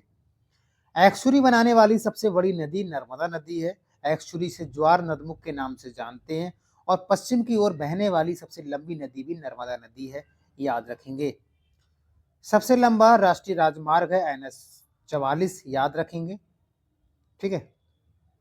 और देखते हैं, प्रश्न आएगा सबसे लंबी सुरंग का नाम बताओ भैया, तो श्यामा प्रसाद मुखर्जी सुरंग है, जिसे हम चेनानी नासरी सुरंग के नाम से भी जानते हैं, याद रखेंगे। सबसे लंबी रेलवे सुरंग पीर पंजाल सुरंग है, सबसे बड़ा पुल भूपेन हजारिका सेतु है, ये भी हमको याद रखना है। यहाँ पर लिखा है सर्वाधिक जनसंख्या वाला राज्य उत्तर प्रदेश है, सर्वाधिक जनसंख्या वाला शहर मुंबई है, सर्वाधिक लंबी तटरेखा वाला राज्य गुजरात है, दूसरे नंबर पर आंध्र प्रदेश है। सबसे बड़ी झील बूलर झील है, फ्रेश वाटर लेक या मीठे पानी की झील बूलर झील, जो जम्मू कश्मीर में पड़ती है। खारे पानी की झील सबसे बड़ी चिल्का झील, जो उड़ीसा में पड़ती है। सबसे बड़ी कृत्रिम झील गोविंद बल्लभ पंत सागर झील, कहीं कहीं गोविंद भी लिखा हुआ, गोविंद सागर झील जो हिमाचल प्रदेश में, वो भी लिखी मिलती है, और ये भी लिखा मिलता है, जो ऑप्शन में आ जाए, ठीक है। अलग अलग किताबों में थोड़ा अलग अलग डाटा मिलता है। सबसे लंबी नदी गंगा नदी है, सबसे लंबी सहायक नदी यमुना नदी है। दक्षिण भारत की सबसे लंबी नदी गोदावरी नदी है, सबसे लंबा बांध हीराकुंड बांध, और सबसे ऊंचा बांध टिहरी बांध है, हमको याद रखना है। नेक्स्ट बढ़ते हैं भैया, ठीक है। सबसे ऊंचा ग्रेविटी डैम भाखड़ा नागल है। सबसे लंबी नहर की बात करेंगे तो इंदिरा गांधी नहर है, हमको याद रखना है।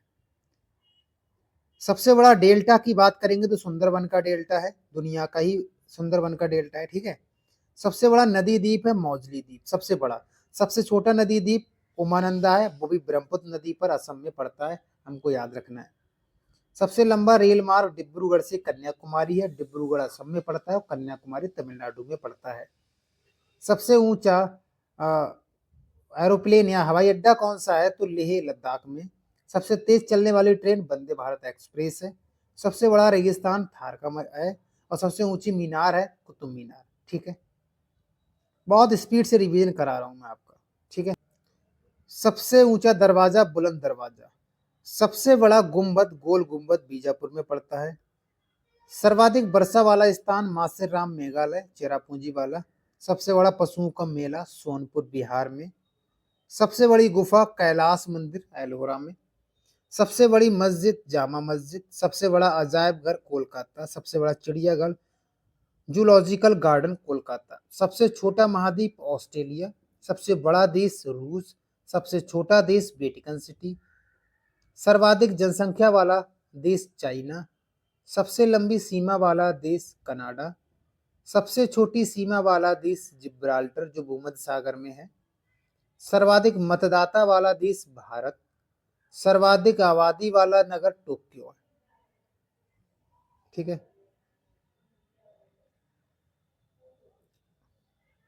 सबसे ऊंचा पर्वत विश्व की बात करेंगे तो माउंट एवरेस्ट है। सबसे लंबी पर्वतमाला वो एंडीज है।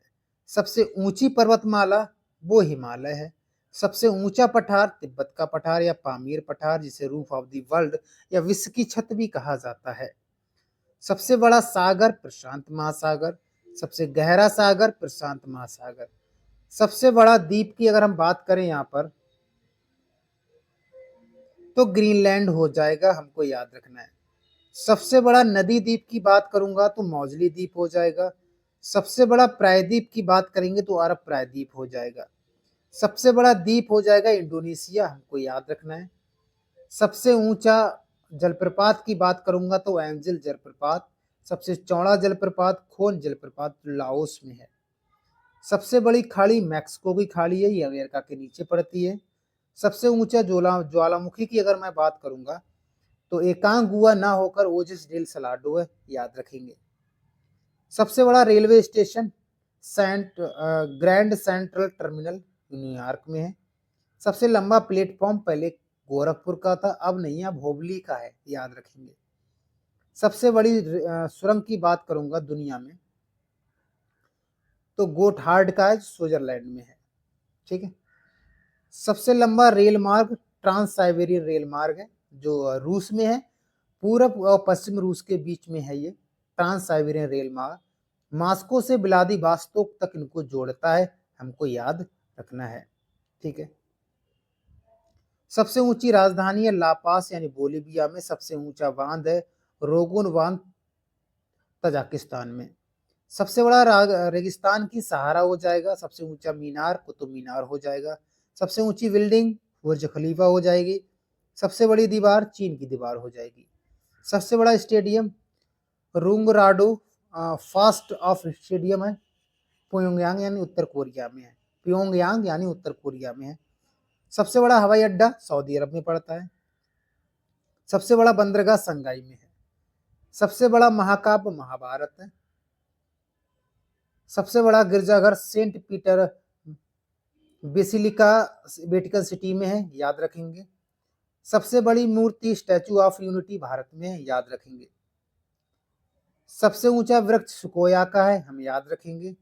और सबसे विशाल पौधा है पोलिडोनिया का, हमको याद रखना है।